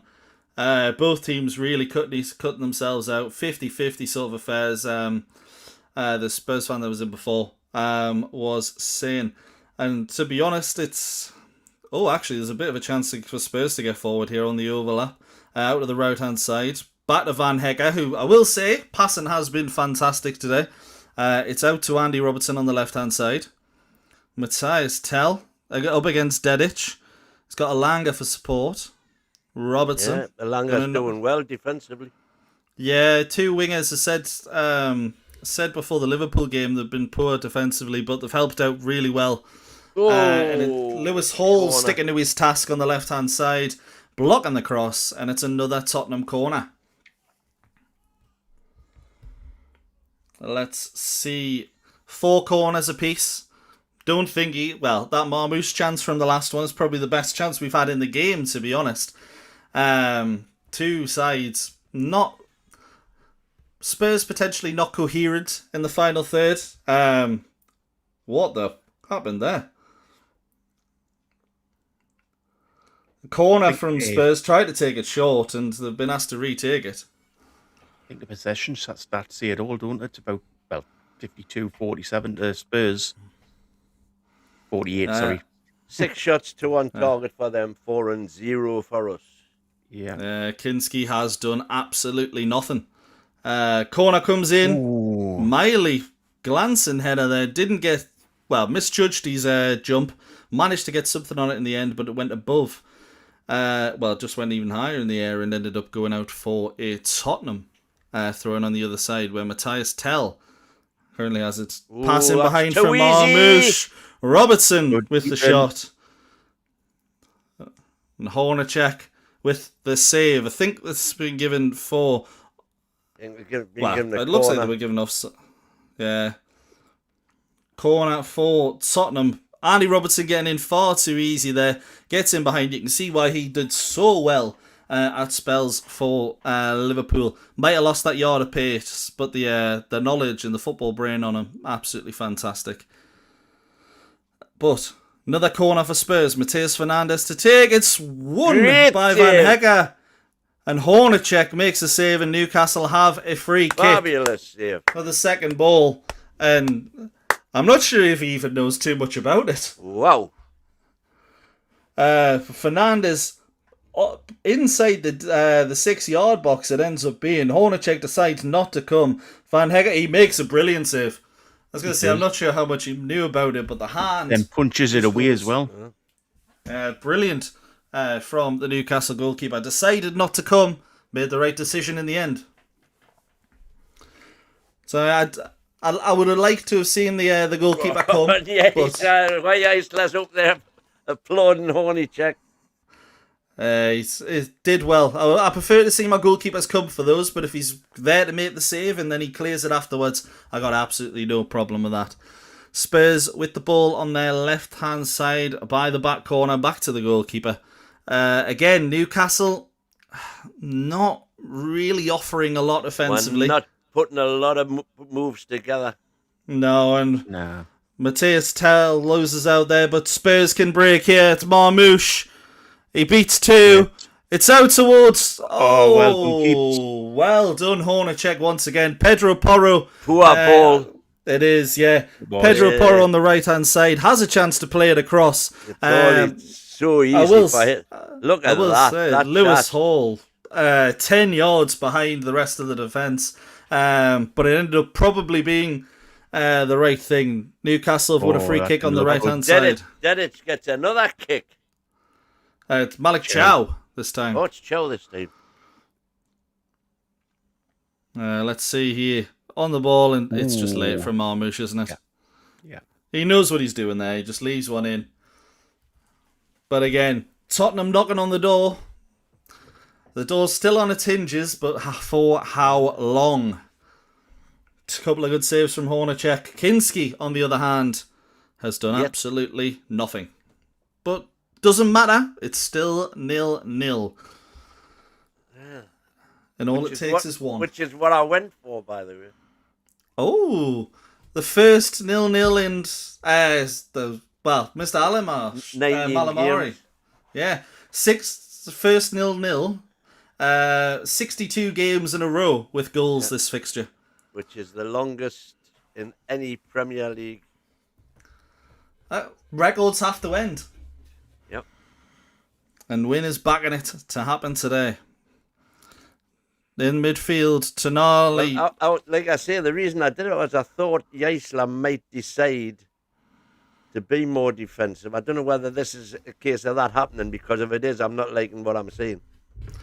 Yeah, we're trying to hit them on the counter and be direct, but it's not good enough on the ball, it must be said. Spurs again with a counter here, and we got lucky with a little bit of a slip from Archie Gray. On the right-hand side, can Newcastle win the ball back? Lewis Hall moving into midfield. Tonali not really applying much of a press, but just stopping him from going forward with any passes there. Willock, what a lovely ball. That was strange from Dedic, actually. Willock played it over the top. Dedic, I guess he overstepped his run. Try to just knock it back to Willock instead of leaving it completely. And Spurs reclaim the ball once again. Into midfield. Marmouche does brilliantly to get away from Malik Chow and Spurs. This looks dangerous. Into Fernandez. Tonali, sorry. Out to Archie Gray. Floated towards the back post. And Dedic, no nonsense, just heads it out for a Tottenham corner. Someone probably could have gave him a shout and said no one was there, but he took control, and that's I'm happy about. Corner. More and more on top, aren't they? Yeah, Tottenham begin to dominate the game. Andy Robertson floats one in. Easy for Hornacek. Safe as uses. And he's going to slow it down. Newcastle probably just looking to get in at 0-0 at half time. Lewis Miley now into Lewis Hall. No pressure applied by Tottenham at present. I imagine that changes as soon as we get into midfield. We've got 6 in our half. They've cut the passing lanes very, very well. But they do know that Newcastle are going to try and go long. They're ready to press if needed. There we are, and that's exactly what they've done. But Newcastle try to put together a nice little move there, but the flick from Johan Wissa for Harvey Barnes goes nowhere, and Spurs can break once again. Matthias Tell tries to cut inside. He has done. He's just got all the time in the world on the edge of the Newcastle box. Porro. Again, no pressure from Newcastle. Into Tell again on the right-hand side this time. Cuts inside. It's a cross in, and it's a dangerous cross, which I believe it's Sandro Tonali trying to get on the end misses of. it. And it's a great bit of play there from Matthias Tell. He's been really dangerous in this first half. Right-footed cross. To be honest, I don't think Tonali was ever getting on the end of it, but he beats Nico Gonzalez really easily there. And gets the cross in. Tonali's playing a lot further forward for Spurs, isn't he? Yeah, that movement you can really see. A lot more box to box than he was for us. Hoof. It's hoofed along towards Wissa, which, let's be honest, we know we're not going to win that first ball. But we've won the second, and Lewis Hall gets forward. Don't over loses it every fucking time. Forgets to take the ball with him. Yeah, Well, no, he doesn't pass. I think he tried to there, but he just missed it. He's like that little kid at school that won't gets the ball and never passes it. At least that kid tries to go forward and shoot. A little bit of play. Tonali has just run through the Newcastle midfield. Oh, good ball. Spurs have got a bit of space, time and space here, and that's poor from Pedro Porro. That's really poor from Pedro Porro. And Lewis Hall defends well. Archie Gray. Spurs dominating the latter stages of this first half. Yeah. Out to Robertson on the left. Matthias Tell. Again, we're just sort of waiting for Spurs to find a little bit of space. Newcastle are going to look to hit them on the counter-attack. But it's not been a tactic that's worked, to be honest. I would expect to see changes from Jaissle. Maybe at half-time. Floated ball over the top, and Dedic maybe should have done better there. Andy Robertson's got him behind. Back to Matthias Tell. Good defending in the end by Dedic. Makes up for the potential error there. Go, son. Just go, man. Alanga wins the free kick. Bentancur coming back. I know that, but he's just got to push it and run, man. I think Bentancur was going faster than what he was, to be honest. I think Alanga couldn't get it out of his feet. I think in that scenario, I think he did the right thing. But I do tend to agree. He does just try and cut inside or just not use that pace as much as what he should. Out of Barnes on the left-hand side right now. Tries to play it inside, and it's a dreadful attempt. Tonali cleans up easily. Pass forward from Archie Gray was poor. Gives it away, and Newcastle United have the ball now. 44-55 on the clock. Whoever said that before, Tonali gives it away. It was Archie Gray that gave it away in the end. 1 minute added time there. So yeah, that feels about right, gents, doesn't it? Not a lot happened in the game so far. What the bear! That's the pace of Mickey van der Ven right there. Managed to get through, and Spurs have got a good chance on the counter now. Newcastle tried to thread it through. Matthias Tell. Good defending by Dedic. Great defending by Dedic once again. We have got a player on our hands. Yeah, have we not? Yeah, it looks very, very good. You can see Jaissle behind looking a little bit confused, and yeah, he mistimes the slide tackle actually, Dedic. Just tries to get a block in, I think, more than anything else maybe, and ends up kicking the ball against Matthias Tell once he realised that Tell didn't make a decision. And we've got 10 seconds left of the first half. Who will be the happier of the two managers, De Zerbi or Jaissle? Spurs have been the better side, but on the basis that it's 0-0, Jaissle, I think. Was that not given as a corner? No. Oh. And it's half time. 45 minutes gone. Spurs 0, Newcastle 0. Whoever picked this for TV has some serious explaining to do, because it hasn't exactly been a thriller. But then again, none of the games today have, except from Liverpool Forest in the early kickoff. What do we make of the first half, gents? Well, I think we're extremely fortunate to be coming out, going in 0-0. Yeah, I agree. But how many times were we in the same position last season? You know, we should have had 2 or 3 and didn't score and then got punished. Let's hope that happens again. Oh, yeah, not as the prediction league may be concerned. I just think with the striker, we've got to admit up to the fact that it's not a problem with the players that are playing there. It's a problem with our system. The striker just is the number 9 just isn't getting the service. Not well. Is it? Could you say that this is an argument because our attack isn't functioning? No. I think it also partly comes down to, sadly, Lewis Miley, because he just hasn't been involved enough for me. Yeah. Would Steyer be getting better balls forward? But I'm not just talking about this game win. I'm talking about in general. This has been an ongoing issue, probably for the last season and running into this season, that the number 9 position, whoever plays there, always looks like a little lost sheep because there's nobody. I don't know what it is. We're just not playing towards a number 9. I think the one thing this tactic relies on is pace getting in behind up front. And the one thing I did notice a little bit more towards the end of the half was Alanga being a little bit more central at times. Maybe that's Jaissle recognising the fact that Wissa hasn't got the pace to get in behind like Osula does. But I do agree, we are seeing sort of the negatives of our current strike force. You know, Voldemort isn't in there because he can't do that. He can't run in behind. He's 6'6". Who can blame him? But Steve Gotti saying, I can't understand why Barnes is never given a chance up top.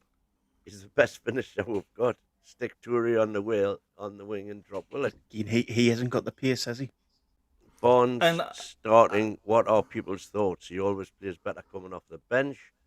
Says Tony Bennett. Burn the heretic. Willock deserves his start after last week, where everyone was screaming get rid for 15 million last week. Fickle business football. Indeed it is. Let's not pretend like Spurs aren't going to destroy defences this season. 0-0 is okay at half-time. Need to bring more of an attacking threat in the second half, which is what I was alluding to when I first started. Any chance, do you think, of Walter Marder coming on? Not for me. I think if we took the lead, I think maybe. If Spurs take the lead, then maybe, because we'll have a little bit more of the ball, and he'll be able to play sort of not in between the lines, but he'll have a little bit more time on the ball, and he might actually have a few more touches to influence the game, and you need a bit of quality in those positions a bit more then. But I think as it stands, we're going to hit them on the break, and yeah, well, I just was I saying without actually doing anything, was still in it, which is absolutely true. Viva Vendetta, I really expected better from us. We're looking like playing different sports, not good enough. Just playing through goals for longer. Absolutely disgusting first half with the ball. Spurs I'm inclined to agree with the ball. JT, feel Spurs will be more frustrated at half time. Let's just stay in the game, says JT Fila. And Vendetta back. We are slow with the ball, no movement at all. Everyone wants to take loads and loads of touches. This is not how to play football. It seems to be the way that we're going to even though Viva Vendetta is traditionally Mr. Negative, I can't actually disagree with a lot of what you're saying. It's been a poor first half, let's be honest. No, absolutely. And the one thing that when you watch Jaissle, sort of the highlights of other games was how much its teams do rely on sort of that long ball. And Newcastle, you could see here we are relying on that long ball as well, trying to get in behind, and you don't mind it when you direct, but realistically, our furthest forward player hasn't been our striker by any stretch of the imagination. It feels like he's been playing central midfield at times. It's been that poor. But in fact, I've just got something up there that I am gonna share as well in just a moment. But what do you think? Have you seen enough in the first half to say that we can hold on and nick it 1-0, or does something need to change for you? It's always a good thing if you've been under the cosh somewhat in the first half and you haven't let a goal in.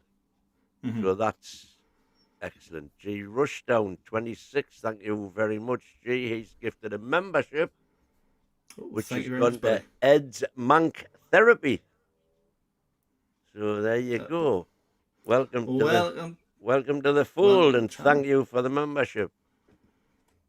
Yeah, absolutely. Hope you use it as well. I'm not saying we'll be good for any kind of therapy, because we're not, but we do yell a lot, so maybe we need it. And you might get some new clients. But what I'm going to show here is, well, in just a moment, is the average position of Newcastle United's players. And look at Johan Wissa. He's effectively not even in the front three. And you've got Willock further forward, Alanga further forward, Barnes further forward. If we're going to play like this, that suits the role of Nick Voltemora, because you can get him coming a little bit deeper. If you are going to play like this, it probably does make sense that he plays. But you can see as well, we're focusing on that left-hand side a fair bit. Lewis Hall a little bit more advanced, the three in central midfield. Not one of them's on the right side. So maybe, just maybe, actually, that doesn't really make sense doing that to me, because you've got a right back and a defensive midfielder playing on that side. Maybe they've spotted Archie Gray at right back and thought we can target him, but he's played enough there at right back that you could realistically see him as a right back these days. So I'm a little surprised at that. As particularly as well, the first minute of the game, what do? We get down the right hand side with Dedic and Alanga, and we create a good chance. Does what you're seeing here surprise you at all? I didn't realise Rissa was playing as far back as that, to be honest. Yeah, absolutely. Which is not it's not good, is it? No, absolutely not. No. Out of the players we have on the bench, who do you see potentially coming on at half-time? Obviously, Nico Gonzalez has got the yellow card. He only just came in midweek. You got Sean Sturr, Jacob Ramsey, and Bamba in that position. Sean Sturr and Touria for me. Oh, but Ramsey, if Willock's tiring at all, I don't know. What's that? Maybe he's Michael, you're correct, but for who? So maybe he's Voltemora on as the number 9 and take Willock off and pull Wissa back to the number 10. Yeah, you could see that, to be honest. If we're going to try and play this way, with the furthest forward player being, your attacking midfielder, maybe that's just because Joe Willock's got a lot more pace than anyone else we've got in the centre at the moment, and that's why we're trying to get in behind him. We're using the centre attacking midfielder instead.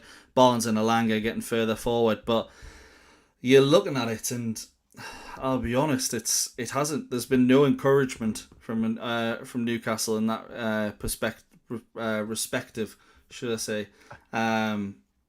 Tell you one thing, we've been a little bit negative at half-time, but one of the best highlights of this match for me and the season so far has been the new right-back, Dedic.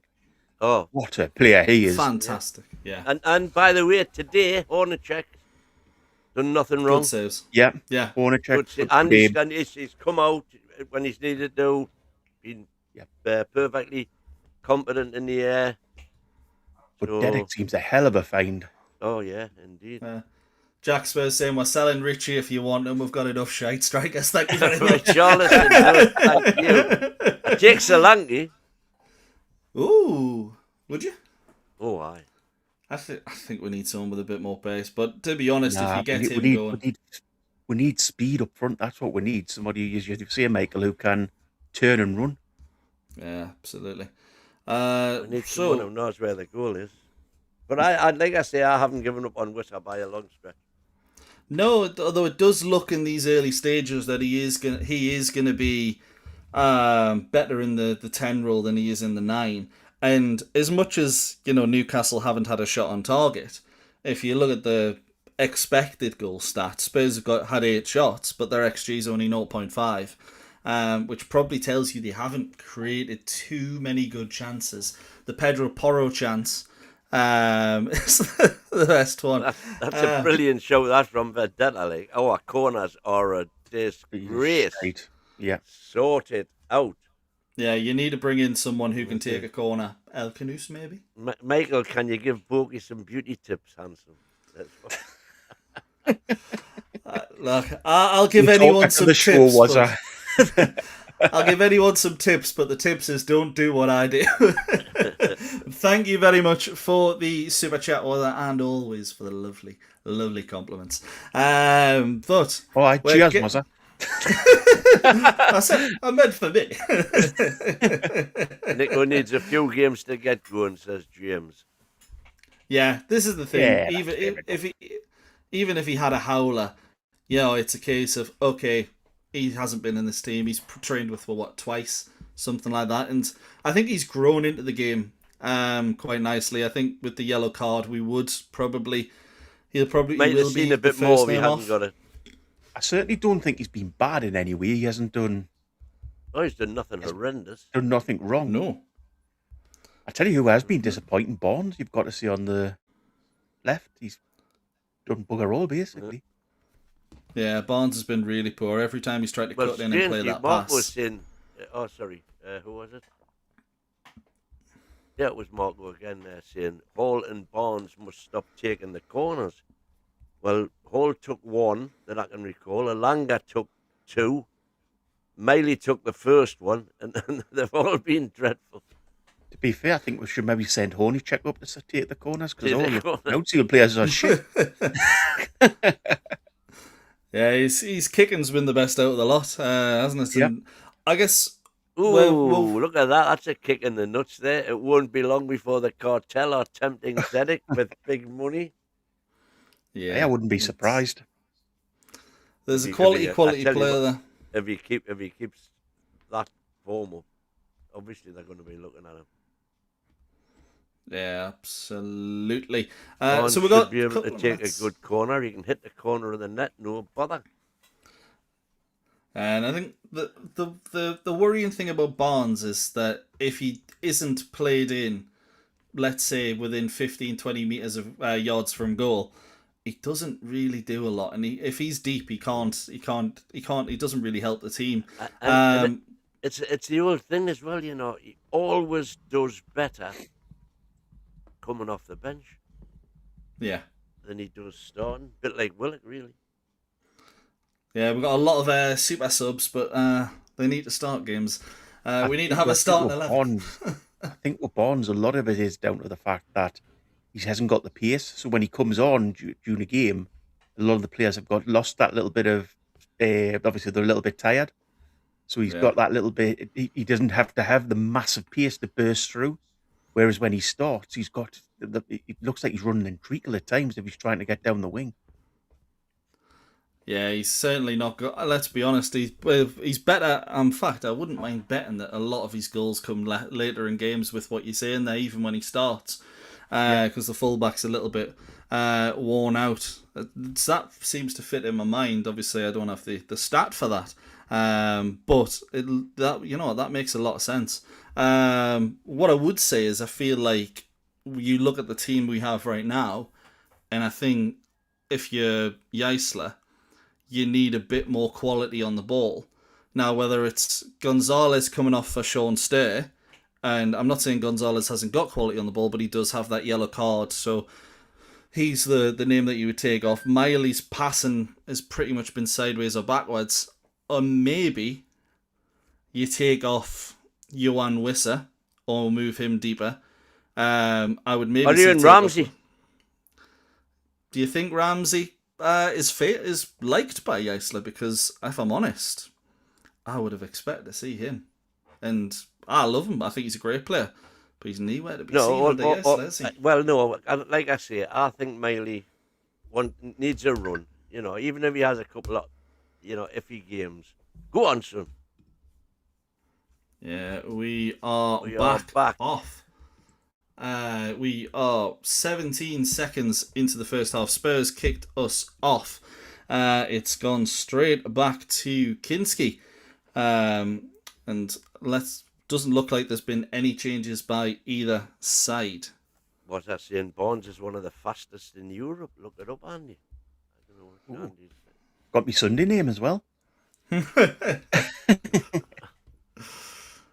A long ball forward on the right-hand side towards Porro. Well won by Lewis Hall. And Hall's just going to take it backwards. More of a press here in the early stages of the second half. And Botman sends it out for a Tottenham Hotspur throw in. No changes. His jacket off, he means business. No changes by either side, as I say. Although it wouldn't surprise me if we see one in 10, 15 minutes from Newcastle United. And I'm not talking about surely the Eddie Howe not. triple. Surely not substitutions on 60 minutes. For me, that's the normal time to have it. And I did say that under Howe as well. But you'd think that'd be around about the time if nothing changes. Spurs on the attack here. Lewis Hall wins it back. It's a quick throw in taken. Oh, send in, and there's a claim for a penalty there. But Tottenham hold on to the ball. They're going to recycle the attack. Bentancur sends in the cross. Oh, off the bar, I think that was. Hornacek diving. And they're going to look at it. Yeah, they're looking at it. Let's see here. Yeah, Marmoush gets there first. That might be given. I don't think it should be. Because he's not going anywhere. No, on-field decision is standing. Woo! And it's no penalty, but a dangerous one there for Newcastle. As I say, I wouldn't have wanted it to be a penalty because Marmoush has got in front and he's not doing anything. But Chow does catch him. So you wouldn't be surprised if that was given. But on-field decision stands, and it's no penalty. I think it's worth pointing out they've risen the bar this season for VAR decisions, haven't they? Yeah, so absolutely. They're not looking at it as much, and they're not changing as many decisions. Like I say, unless it's a howler, stick with the referee's decision every time. 100%. Tonali on the overlap. Poor ball into midfield. Man, it's a poor ball from Sven Botman. Tried to thread the line, and Spurs have it on the right-hand side now. I've got a defence, Sven, a bit there. I didn't think it was a poor ball. I just thought I misread it completely. There's definitely a miscommunication in there somewhere. Made up for it there. Wissa on the right-hand side in the right back spot. It's good work, but it's not where Newcastle will want to see him. No. I'm just going to say, do you think he's trying too hard, Wissa? I think he's trying to do too much. So yeah, I'd kind of agree.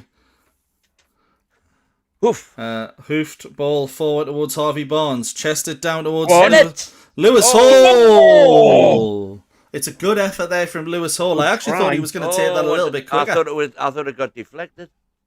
No, I thought when Barnes chests it down, Shola Amiobi-esque, you think Hall's just going to smash through it, but he takes a little bit of extra time, curls it just as it's bouncing. His right foot, sadly. Marmoush is ploughing forward into Matthias Tell, and it's blocked by Dedic, and Lewis Miley clears. Spurs couldn't make the most of that, but it was a dangerous counter-attack. Spurs looking pretty dangerous every time they go forward now. And Newcastle, once again, 10 men behind the ball. 4-4-2. Yeah. As opposed to the old 5-4-1. Well, I've got Miley in the middle, though, stopping the ball going through. Matthias Tell playing a little bit deeper there. There's a foul. Noticing on the ball there for Tottenham, by the way, Matheus Fernandes is sitting a little bit deeper, maybe in more of a stereotypical 3. But the ball played forward there from Pedro Porro, and it was a clear free kick for a push on the back. And Newcastle have the free kick, which Sven Botman is going to take. That's it. Get it up the pitch. What you doing? Short to Miley, and it was a dangerous one there actually from Miley, but a good pass. He got him enough on the end of it. A ball forward by Alanga gets in behind. Can't control it. Well, he can't control it, but just too much on it. Keeps it in, but he was too much momentum, took him off the pitch. Yeah, great ball in behind there from Lewis Hall. Alanga got on the end of it, got around Kinski, but just ran out of room. Newcastle, first dangerous moment of the first half, showing they can do something on the counter-attack. Could you have took that first time, potentially? Potentially. I will need to see it again. Yeah, But ball in behind now, and Lewis Hall's got some defending to do. Pedro Porro's holding him, but Lewis Hall does well. The commentator there, how this lad didn't go to the World Cup, I don't know. Passing from Botman, and Wissa has to do really well to get hold of it there. Oh, referee, that's a foul. and gets a foul after he'd actually lost the ball. Right, referee, you've got to, for that reaction, give him a yellow card, dissent. To be fair, he's got a reason, hasn't he? Yeah, referee, go get yourself the Specsavers, because that wasn't a foul. Oh, yeah, there's that. Nah, first touch He is... couldn't have took it first time, could he? First touch is very heavy, but he does the right thing. Ball in behind on the right-hand side, and Tonali. Alanga goes down holding his head, gets up very quickly. I think you got from the challenge from elbow off Tonali. The forearm. Out to that. Get up, you softy. But What the hell Kinski happened there? playing out. Alanga. Oh, Spurs play it just straight out of play. Right. Newcastle not even applying much of a press. Maybe the signs are showing that Spurs are slowing down a little bit. Well, put it through. Gonzalez into Miley. Out wide on the right hand side. Played in behind to Joe Willock. Get it in. Crossed in. It's a poor cross. Dedic. Not a good cross at all, but it's kept in by Botman on the left hand side. Does very well. Lewis Hall. Newcastle with a bit more possession now. Willock. Not a lot of movement ahead of him, so he does it himself. Drives to the edge of the right hand side of the box. But Alanga now with no real space in front of him. Spurs have 10 behind the ball. So much, the static. Look at those four on the right wing there. Not a lot of movement at all, really. Alanga, a little bit better, but well done, Dedic. Poor pass for Alanga, but he made up for it. Spotted the mistake, fixed it straight away. You don't mind that. Lewis Hall on the left-hand side now. Newcastle trying to move it a little bit. Through the middle. Gonzalez. Again. Oh, not with Botman. Out to Malik Chow. On the right-hand side. Newcastle having a lot of possession, but haven't done anything with it. Out to Gonzalez, edge of the box. They're going to keep going. Botman attempts a shot. Blocked, and it's a corner. That might have went in if he hadn't blocked it, you know. Let's see that again. Botman had a lot of time. It looked like dangerous, but it looks like it was going to drag. And again, Kinski not been troubled by Newcastle United yet, and it's going to be Anthony Alanga to take the corner. Botman's had a good game, mind. He's been solid, a lot better than he was. Yeah, solid, a lot better than he was in pre-season. Yeah, I don't know if I feel like it was the same when he's played in other pre-seasons. He's not looked great. Stop holding, man. But then when it's come to actual during the season, he's looked significantly better. Let's see what we can do from this corner. Alanga whipped in. There's nobody at the front post at all. And it's clear. If you couldn't tell, it's cleared very, very easily because the ball went to the front post where there was nobody. They need to sack this set-piece coach, because what the hell's he doing?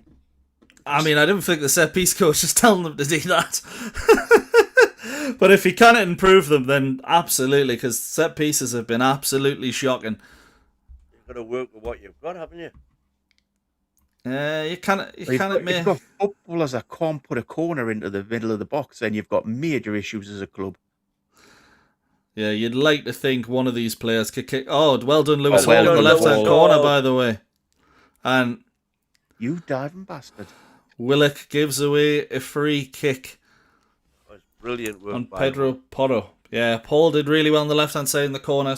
Porro trying to get it out of play, just trying to let it run. Hall got his foot on the ball, dragged it back. Absolutely, it's one of those similar to Cole Palmer. Many thought he should have gone to the World Cup. Maybe shown why he didn't with the mistakes in the first two games, but there's a quality player there when he's on it.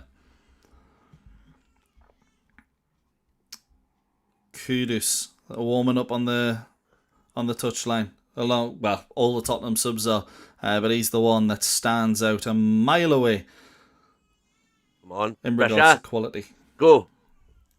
Long ball forward towards Willock. Ooh. And it's picked up easily by Kinski, and Willock's gone down there.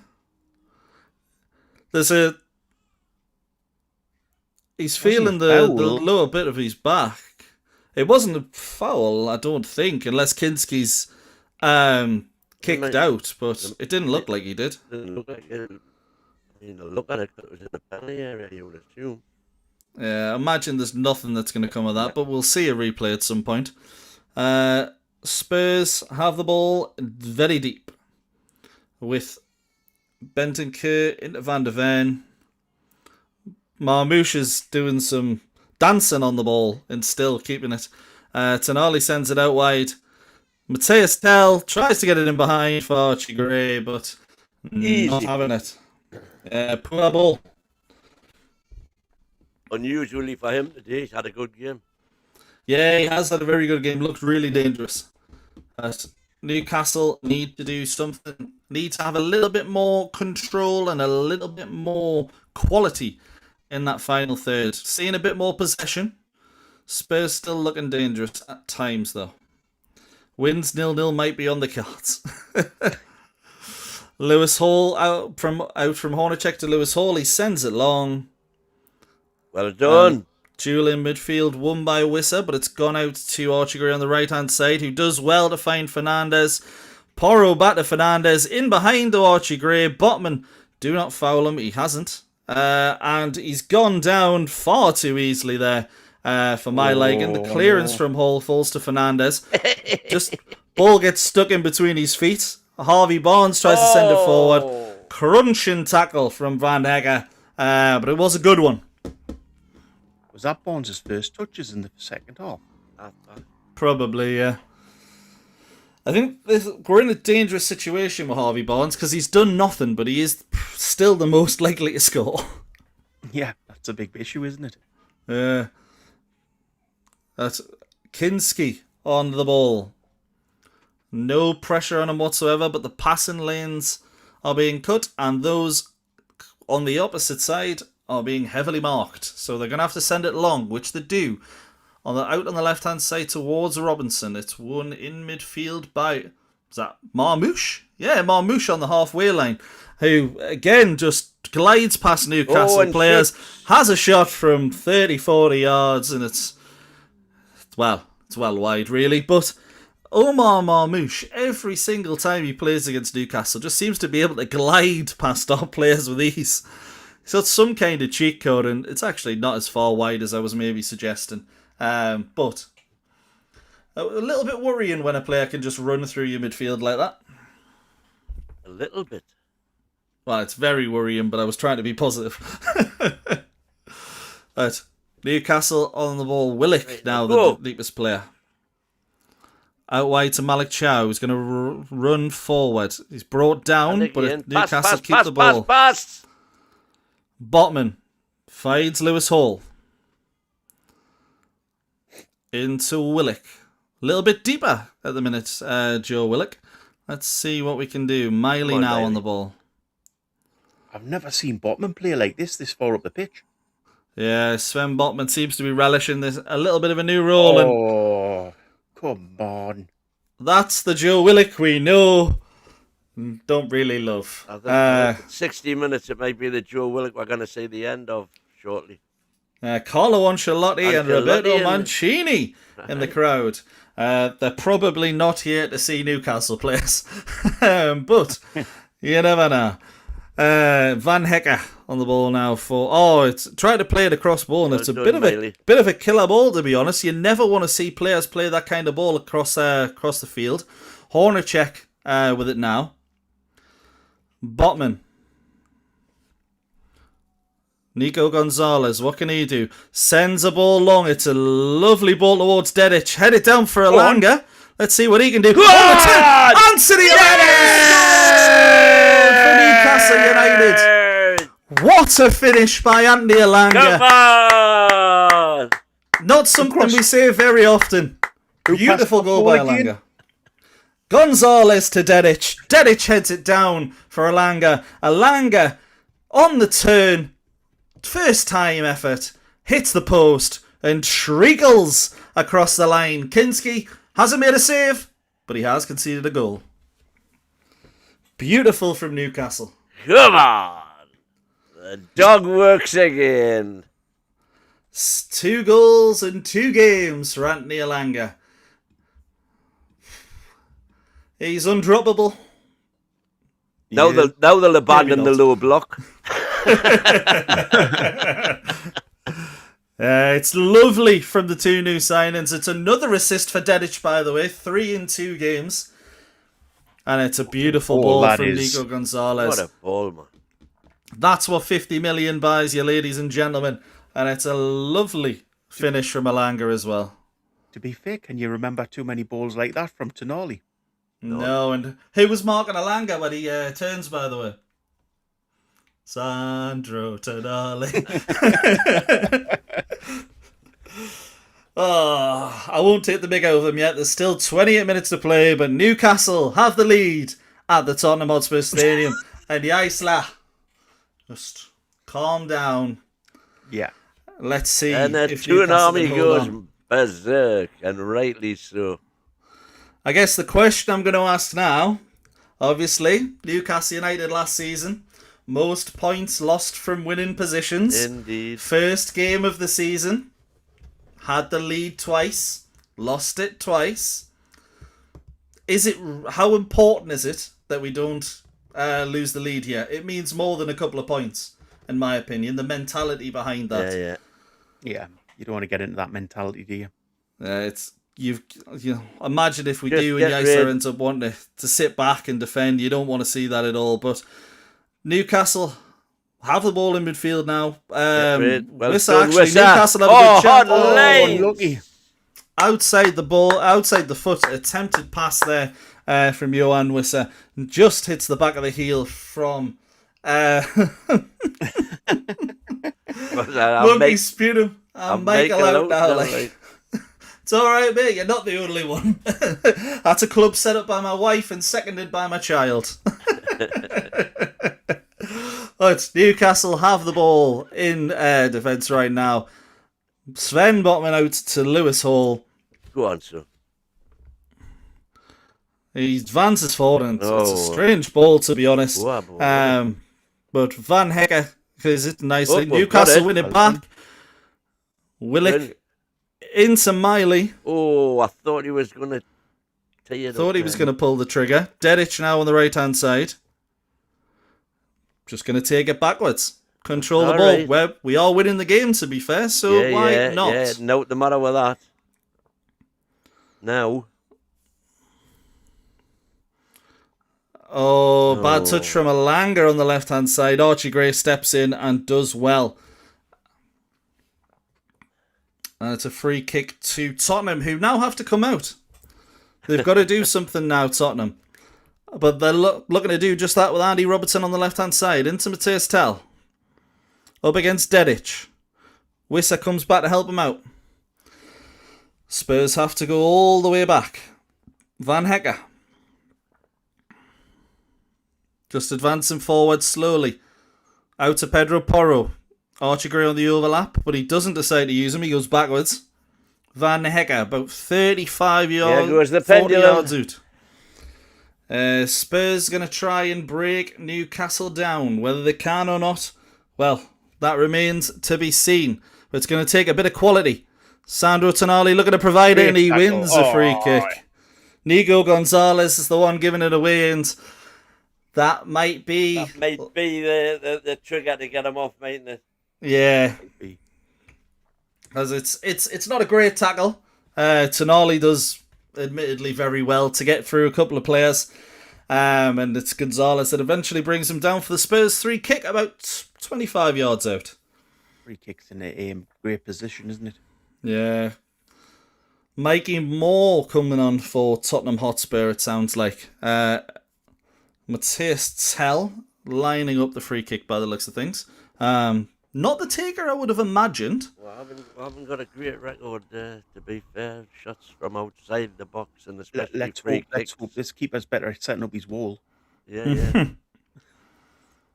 Horner check. There's a wall of 5. Is anybody going underneath? Looks like draft excluder. I wouldn't have. I wouldn't have that bothered range. from there. Nah. Let's see. I mean, they don't seem to care about what's going on in the box on the live feed. They're just showing the face of Matthias Tell. So I'm gonna. It's like what they do when there's a striker. Oh, well, I've got one there. A Langa lying down behind the wall. Tell. Whoa! What the?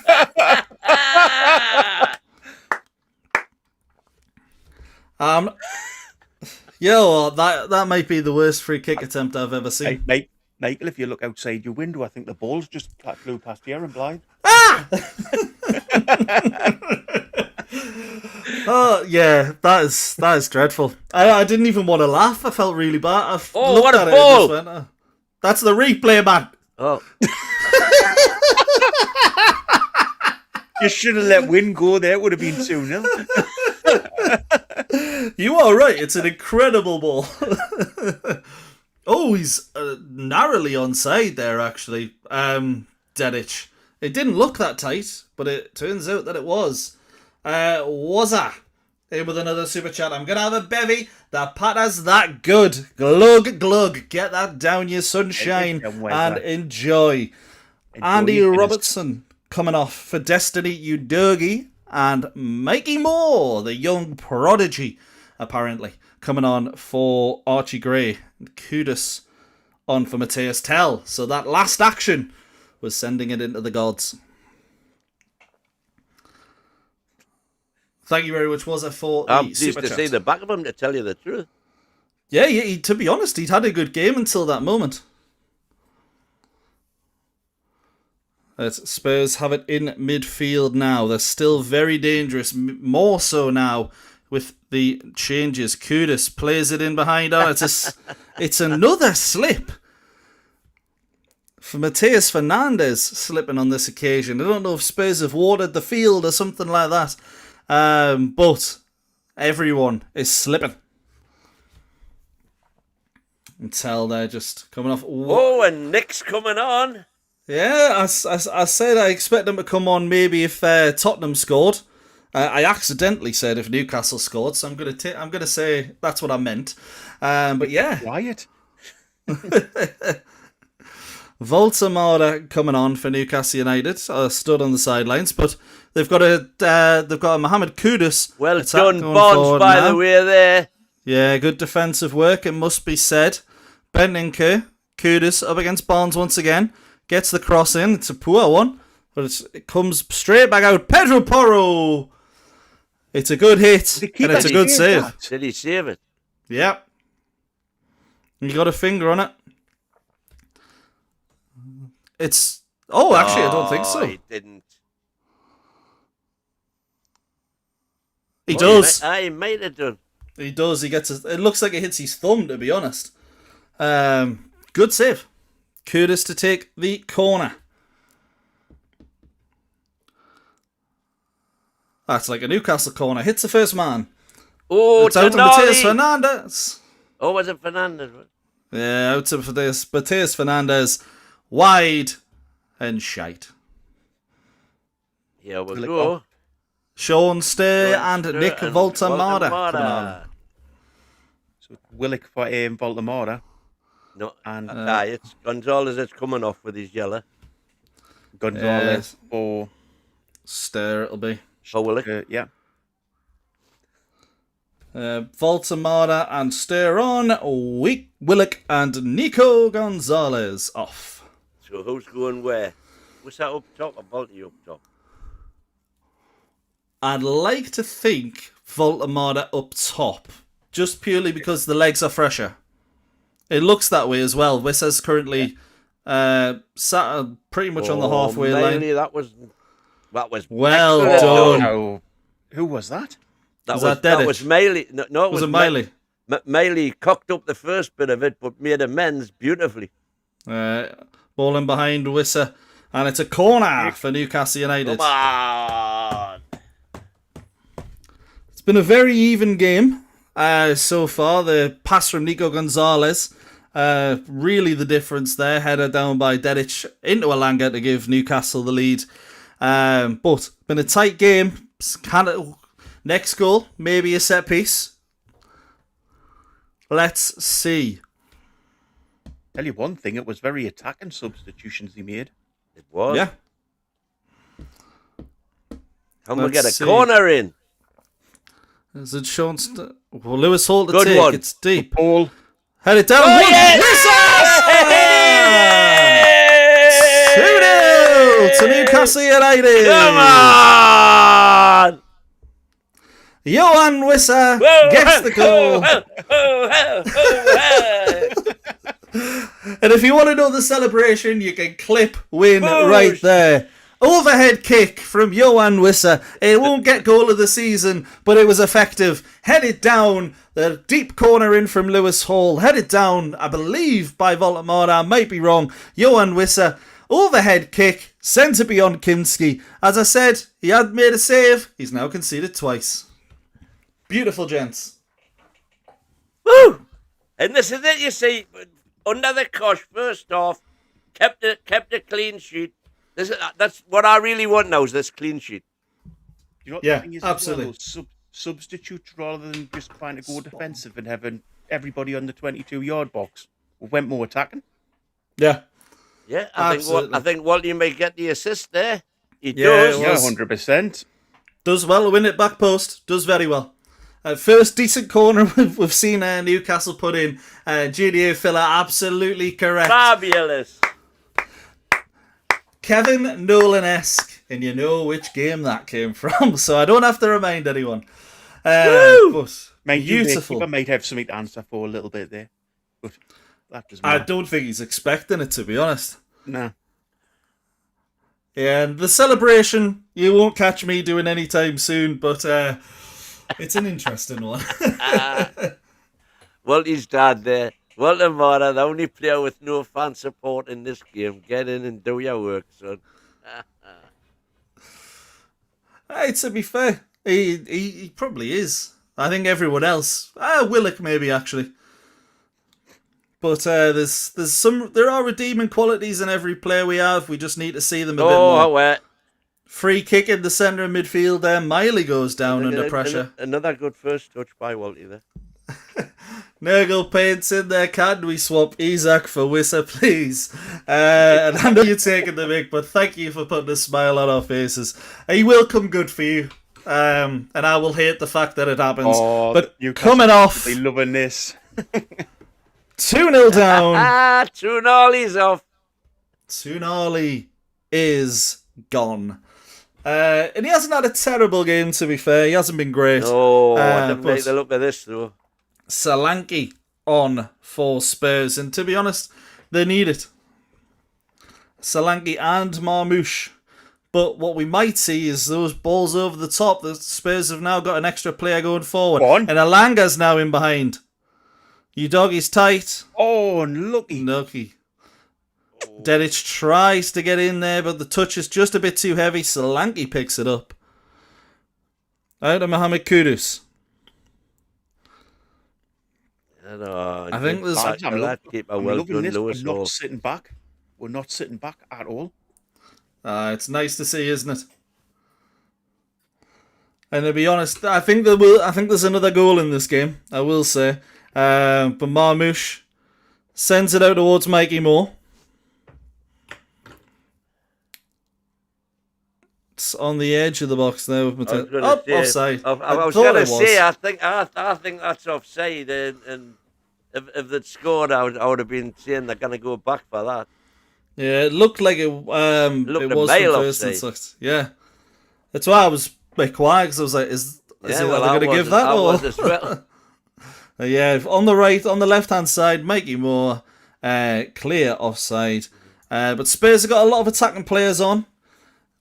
Probably going to be a bit more of well, it looks like they're playing still the 4-2-3-1, but I'm not sure how that. Maybe Marmouche drops into attacking midfield area.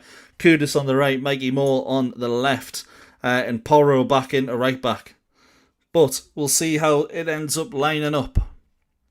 Voltamara still the furthest forward for Newcastle, but him and Wissa interchanging. Spurs on the ball. 15 minutes to try and salvage something from this game. Too easy. Into Solanke. Out to Kudus. Crossed in, goes deep. Goes deep. Far too deep. Refill time. Not a great one for Spurs. But I don't think... I want to say this is what I was expecting a bit more of counter-attacking wise, but I can't say I expected to win. Well, to be 2-0 up at this point, Bogey. What are you thinking? No, 100% not. As I said before the game, I was trying to play it so that if it had been a really bad result, we could come out and still be positive. Yeah. But if we get a result like this, I didn't really need to, did I? This is really positive. This is really positive. The second half. We've been brilliant. And as I said, the big thing for me are the substitutes that he made. Bringing 2 attacking players on and taking less attacking players off. When you when you were 1-0 up, Eddie Howe would never have done that. It would have played it safe. And to be honest, some managers do that. You don't blame them for doing that. No, I'm surprised. This is how Jaissle does it, and he's won so many trophies, to be honest. Because, you get the finals, and, maybe this is the reason he can do it in this game, because, he's got that experience in big games. Come on, gloves off. Bit of a tussle in the middle of midfield there. You what? Cockney Joe there. Sven Botman picks up the yellow card. A little bit of a tussle in midfield with him and Dominic Solanke. Johan Wissa seems very confused by the decision. But that's ball into Solanke into his feet. That's why. Foul was from Harvey Barnes. And then Sven Botman goes sliding into Mohamed Kudus when the ball... then play had stopped. But, yellow card for Botman. Deserved, to be honest. Go on, Walty, lad. Voltamara does well in midfield, but slips. And doesn't give away a foul. Body check. And Newcastle don't come away with the ball. We were going to come away from the ball, but Wissa just walked into danger there. Let's see what Newcastle can do. This is when I'd want to see Toure come on, if I'm completely honest. A little bit of more pace and just electric on the break. I just want to see Walty doing his thing. I think what you have to see is that Barnes has dropped back a little bit more defensively. I dare say when you showed that in the first half he was the furthest player forward. I don't think that'll be like that now. No, I completely agree. He's done really well helping out Lewis Hall, and the ball's come in from Fernandez. Sean Sturr tries to get it down to Lewis Hall. It's cleared, hoofed away. Come on, get out, push. Well done, Harvey Barnes. Yeah, pressing well. He hasn't done very well with the ball today, but off the ball he's been, I don't want to say impressive, because you can't really be impressive as a winger off the ball, but he's done the hard graft. He has. Kudus. He's been right, hasn't it? Hard yards. Yeah. Yeah, that should have been over first time, you are right. Kudus does well to get around Lewis Hall. Good defending. I think that was Sean Sturr who got his head on that. In that situation. Good positioning from the young lad. Cross in by Porro. Cleared by Botman. And hoofed. Hoofed forward by Sean Sturr. Not sure I was expecting that from the Ajax Academy man, but I'll settle for that all day long. Yeah, Newcastle just sat 10 men behind the ball now. Spurs have to break them down. Kudus, probably their best chance of doing so. Alanga helping him out. Cross in, but blocked by Alanga. Wissa tries to get it cleared. Well done! Out to Alanga on the left-hand side. Into Voltamara. Well done, Voltamara. looked up, but the Dedic hadn't made the run. But he looked up, that was the thing. Yeah. Hung on to Miley the now, ball. advancing forward. What a ball. Tries to send over the top. Go on, Harvey Barnes. Oh, Kins. Go on, Alanga. Go on, What? Baldy. Voltamata on the right-hand side. Into Harvey Barnes. Plays slow down a little bit here. Voltamata! Oh, lucky. Corner kick. Across goal. Offside. Given against Harvey Barnes. The Wazza in there. While the two substitutions are coming for Newcastle, Wazza says the referee looks like a proper traffic warning here. W. Anga. Wadawanga. And it's Ramsey on for Johan I think he Wissa. means traffic warden. Probably, yeah. Alanga off. Jacob Ramsey on, and Jacob Murphy on, and Ramsey on for Johan Wissa. And Alanga and Wissa getting the cuddles and the plaudits off the staff there. Both had very, very good games, both getting the goals. I say very good games, very good second halves. And someone who else has had a good game, Lewis Hall, getting beyond, tries to put the ball in towards Jacob Murphy, sorry, and he just falls over the ball. Too many Jacobs. Yeah, too many Jacobs. And the ball long forward towards Kudus, just out of play. Spurs 2-0 down, probably 13 minutes left in total, 82 on the clock. You expect maybe 5 minutes of added time in the second half. Newcastle don't have very long to hold on, but can they do so? Dedic. Surely we cannot. Don't even say it, Wayne. Don't say it. So to say it's Newcastle United, my friend. We can. Well recovered. Slipped there. Ramsey. Ball played in towards ball! Voltamata. Voltamata's in behind. Just a bit slow. First touch was poor. He was in behind. Van Hecker did well to get back. Yeah. That's got to go down as a picture. It is. It's unfortunate. But as you say, Wayne, at least he got there. Yeah, absolutely. Made the ball running behind, to be fair, so it's something maybe they weren't expected from him. Maybe he gets a bit more space because of it, but he's got to do better when he gets onto it. Got to do better. Fernandez. Into Van der Ven. Destiny Udogi. Commentator saying we've been really efficient. I don't know what game he's watching. And the ball is out for a Tottenham Hotspur corner. 84 on the clock. And a good point there from GTA Filler there, by the way. Had that been a Sula, he would have been in. Yep. And it's the ball that suits a Sula all day long, isn't it? Really good bit of play. Corner comes in from Tottenham. Fernandez taking it, and it's cleared by Newcastle United. Destiny Udogi. There's a really bright reflection appeared on the pitch, hasn't there? Yeah, the heavens are opening in the way that you'd want. Crow shot there from Mikey. Is that Mikey Moore? We'll take all of them. Thank you very much. Yeah, Mikey Moore attempts a shot from the left-hand side edge of the box, but high, wide, not very handsome at all. Newcastle looking to hold on here. Ian McCubbin saying that Toure for Barnes, but maybe keeping Barnes on for defence. I'd said the same. I would like to have seen Toure, but Barnes has done very well defensively. And speaking of defence on that left-hand side, managed to shepherd the ball out from Mohamed Kudus. Can you see them sneaking out? We can see you sneaking out. The exodus at the Tottenham Hotspur Stadium has begun, and they are leaving in their droves.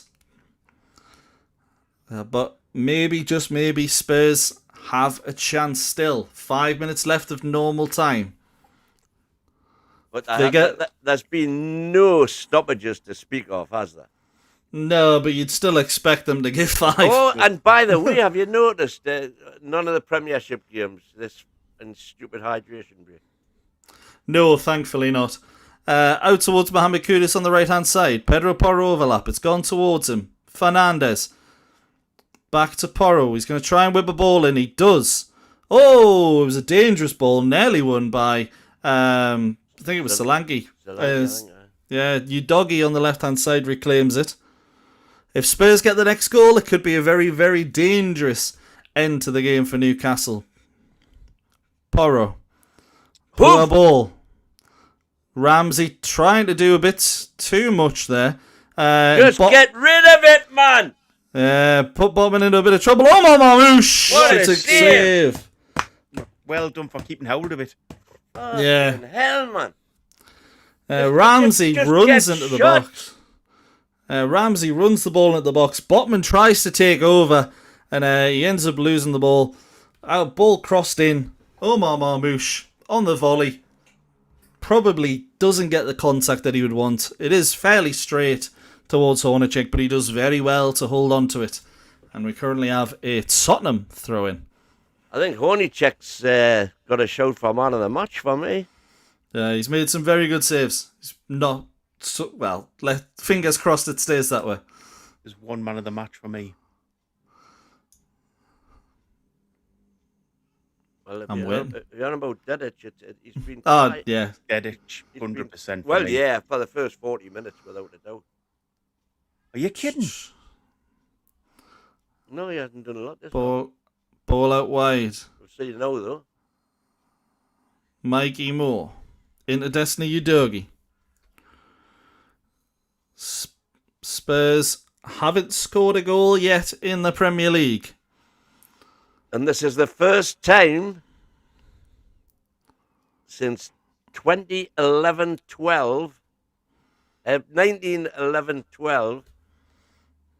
over 100 years since Spurs failed to score in their first two league games. When will you let's hope before the end happens. of the game? Let's hope that stays the case. Which I mentioned on Thursday and said records are there for a reason. Let's hope this one is broken. Newcastle have it on the left-hand side in their own half. Thrown up towards Voltamada. Wins the header, but there's no one. No one in the direction of the his pass. fault, there's nobody there. Udogie on the left-hand side. Again, Newcastle just sat in. Let's see if Spurs can break them down. They haven't done a very good job of it so far, but that can change. Fernandez has to play the ball a bit further there than that, to be honest, in my opinion. Let's see what he can do. It's out to Mikey Moore, crossed in deep, cleared by well wood in the air by Lewis Hall. Well done, cleared by Harvey Barnes. Barnes doing well on two occasions defensively there. Kudus on the right-hand side now. Well done, Walty. Voltamada puts a bit of pressure on. Does the same with Van Hecker. Now Fernandez. Kudus. Bad pass into Pedro Porro, that to be honest, but it's found its way to Fernandez. A cross in. Solanke couldn't get his head on the end of it. Where's ball? And it's Newcastle's ball. I've got to say, lads, I'd be worried if I was Tottenham fans. Yeah, they haven't showed a lot, have they? No, I mean, first half was alright. They've had a lot of the ball, but we haven't been under sustained pressure. Even when we're 2-0 down, there hasn't been Well, we have, but there hasn't been a lot of real chances created. Yeah, that best chance it's a bit probably like came us last Pedro season, Porro. isn't it? 4 minutes at a time.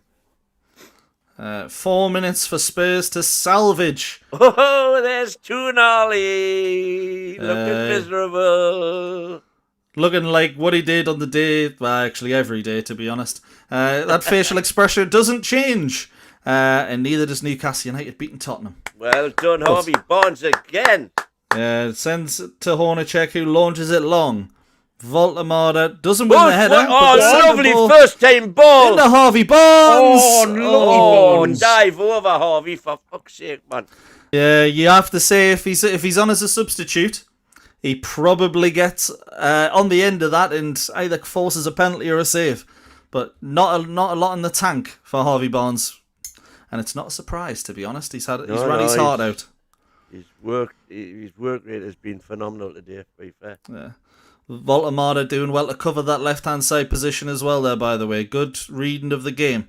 Barnes is back in position now. Lewis Hall does very well against Mohamed Kudus. And he clears it long, and Spurs will try and attack once again. Fernandez now. The deepest of them all. Into Bentancur. Onto Pedro Porro. He's going to whip in another cross. This one won by Solanke. Come on! Quick ball! Didn't go anywhere they would want it to go. And that's De Zerbi asking for some tactical help, because he's certainly struggled today. But Dedic tries to beat Udogie and doesn't. And Spurs, Udogie goes down on the edge of the area, nothing given. A little bit of a kerfuffle. It's come out to Marmouche. Udogie! Oh, Well Solanke! done, Lewis. Yeah, we've had a few moments of Lewis Hall late in games this season where he's impacted it negatively. He's done very well there. And Newcastle have the free kick. Once again, well done by Lewis Hall. Little flick from Dominic Solanke as it came in. Lewis Hall clears it off the line. Although I think Hornacek might have got there. Yeah, but Barnes. no chances. No, absolutely not. It's great defending. Don't forget, we've got the instant match reaction after the show as well, Yeah, so yeah. you'll be redirected there on YouTube. Yeah, get Or your if phone you in, wanna get give your it a comments in. It's going to be Yep. a good night tonight, boys. Oh, yes. Bazamuna. I'll try that again. Bazumana Toure coming on for the latter stages. He's not calling in later. Voltamada wins a free kick. But 1 minute left here. Tottenham 0, Newcastle United 2. I think it's safe to say the 3 points are in the playing for a bag. move. Maybe. Is he off to Napoli? But what we do know is, it's ball through to Voltamada now, actually. Toure. And he's just going to walk it towards the corner flag, the young lad. Good man. There we go. Well done. Experienced move by the young lad. And a big smile on the Big face. smile on the face, yes. Boosh. That's what I want to see, a bit professional, a bit in dog arts. And you love to see that from a young player as well. Although, do you see the eyes Pedro Porro's giving him there? Look at the pushing here, however, ref. Yeah, you could see Spurs were getting a little bit angry there. Yeah, that was a bit of a go at Ramsey there for no reason. Bentancur and Pedro Porro. The two are absolutely fuming. Toure does well at throwing towards him. It's a Tottenham throw, and you'd like to imagine that's going to be the end of the game. Porro poofed forward. Out of play. Yeah. Out of There we play. go. And Newcastle United. Push. All the talk was how Newcastle could have 2 defeats in their opening 2 games. Only a 90th minute penalty against Liverpool stops them having 2 wins. Liverpool and Spurs down 4 points. Newcastle United will be very happy with that. Gents, what were your thoughts? The honest thoughts, we got out of jail first half. But then we were dogged. They seem to have the lion's share of possession and they were going forward, but we just kept at it. We did what teams do to us. Somehow dug in and found a way. And that's just brilliant. Because it's something we haven't done for a long, long time. I just Newcastle love the mentality in the second half not to go defensive. We scored a goal. Yeah. He brought on attacking players. I just thought that was amazing. First half, I don't think we were great, but I don't think Spurs were great in the first half either. We weren't under the cosh. They had a few shots. We had a few shots, but I just think that style of football is miles better than what we were watching towards majority of last season. Well, yeah. I don't think the football was that good, to be fair. I'm sorry to put a damper on things, but I think the second half attacking football when it was sort of the pushing forward. They're not looking just to get play on the 22-yard box with 10 men behind the ball. Yeah, to be honest, the one thing that you can say is the mentality in this team is different. At no stage did we look like conceding. We kept going forward, we kept attacking. And one thing I will say, just to finish off, Lewis Hall, after what happened against Liverpool, to follow that up by giving away a penalty against West Brom, to then put in the performance he put in today, I thought he was absolutely fantastic. And that shows the mentality that Newcastle are going to have this season. You make mistakes, you get up, you dust yourself off. I'm starting to sound like Steve Bruce. But you go again, you get forward. And Lewis Hall and Dedic, absolutely brilliant. As Bogey says, could have been a little bit better in the attacking stages, but I thought, to a man, work rate was phenomenal, and that's what got with the win. Clean Beautiful. sheet. Yeah, Don't underestimate the clean sheet. Sure, And that's by the way, largely down to Botman, because Botman had a good game today. I'm sure that'll all be discussed in the after show. And the reaction. So switch Yeah, over, absolutely. folks. That's the all from us. You will be redirected to the after show.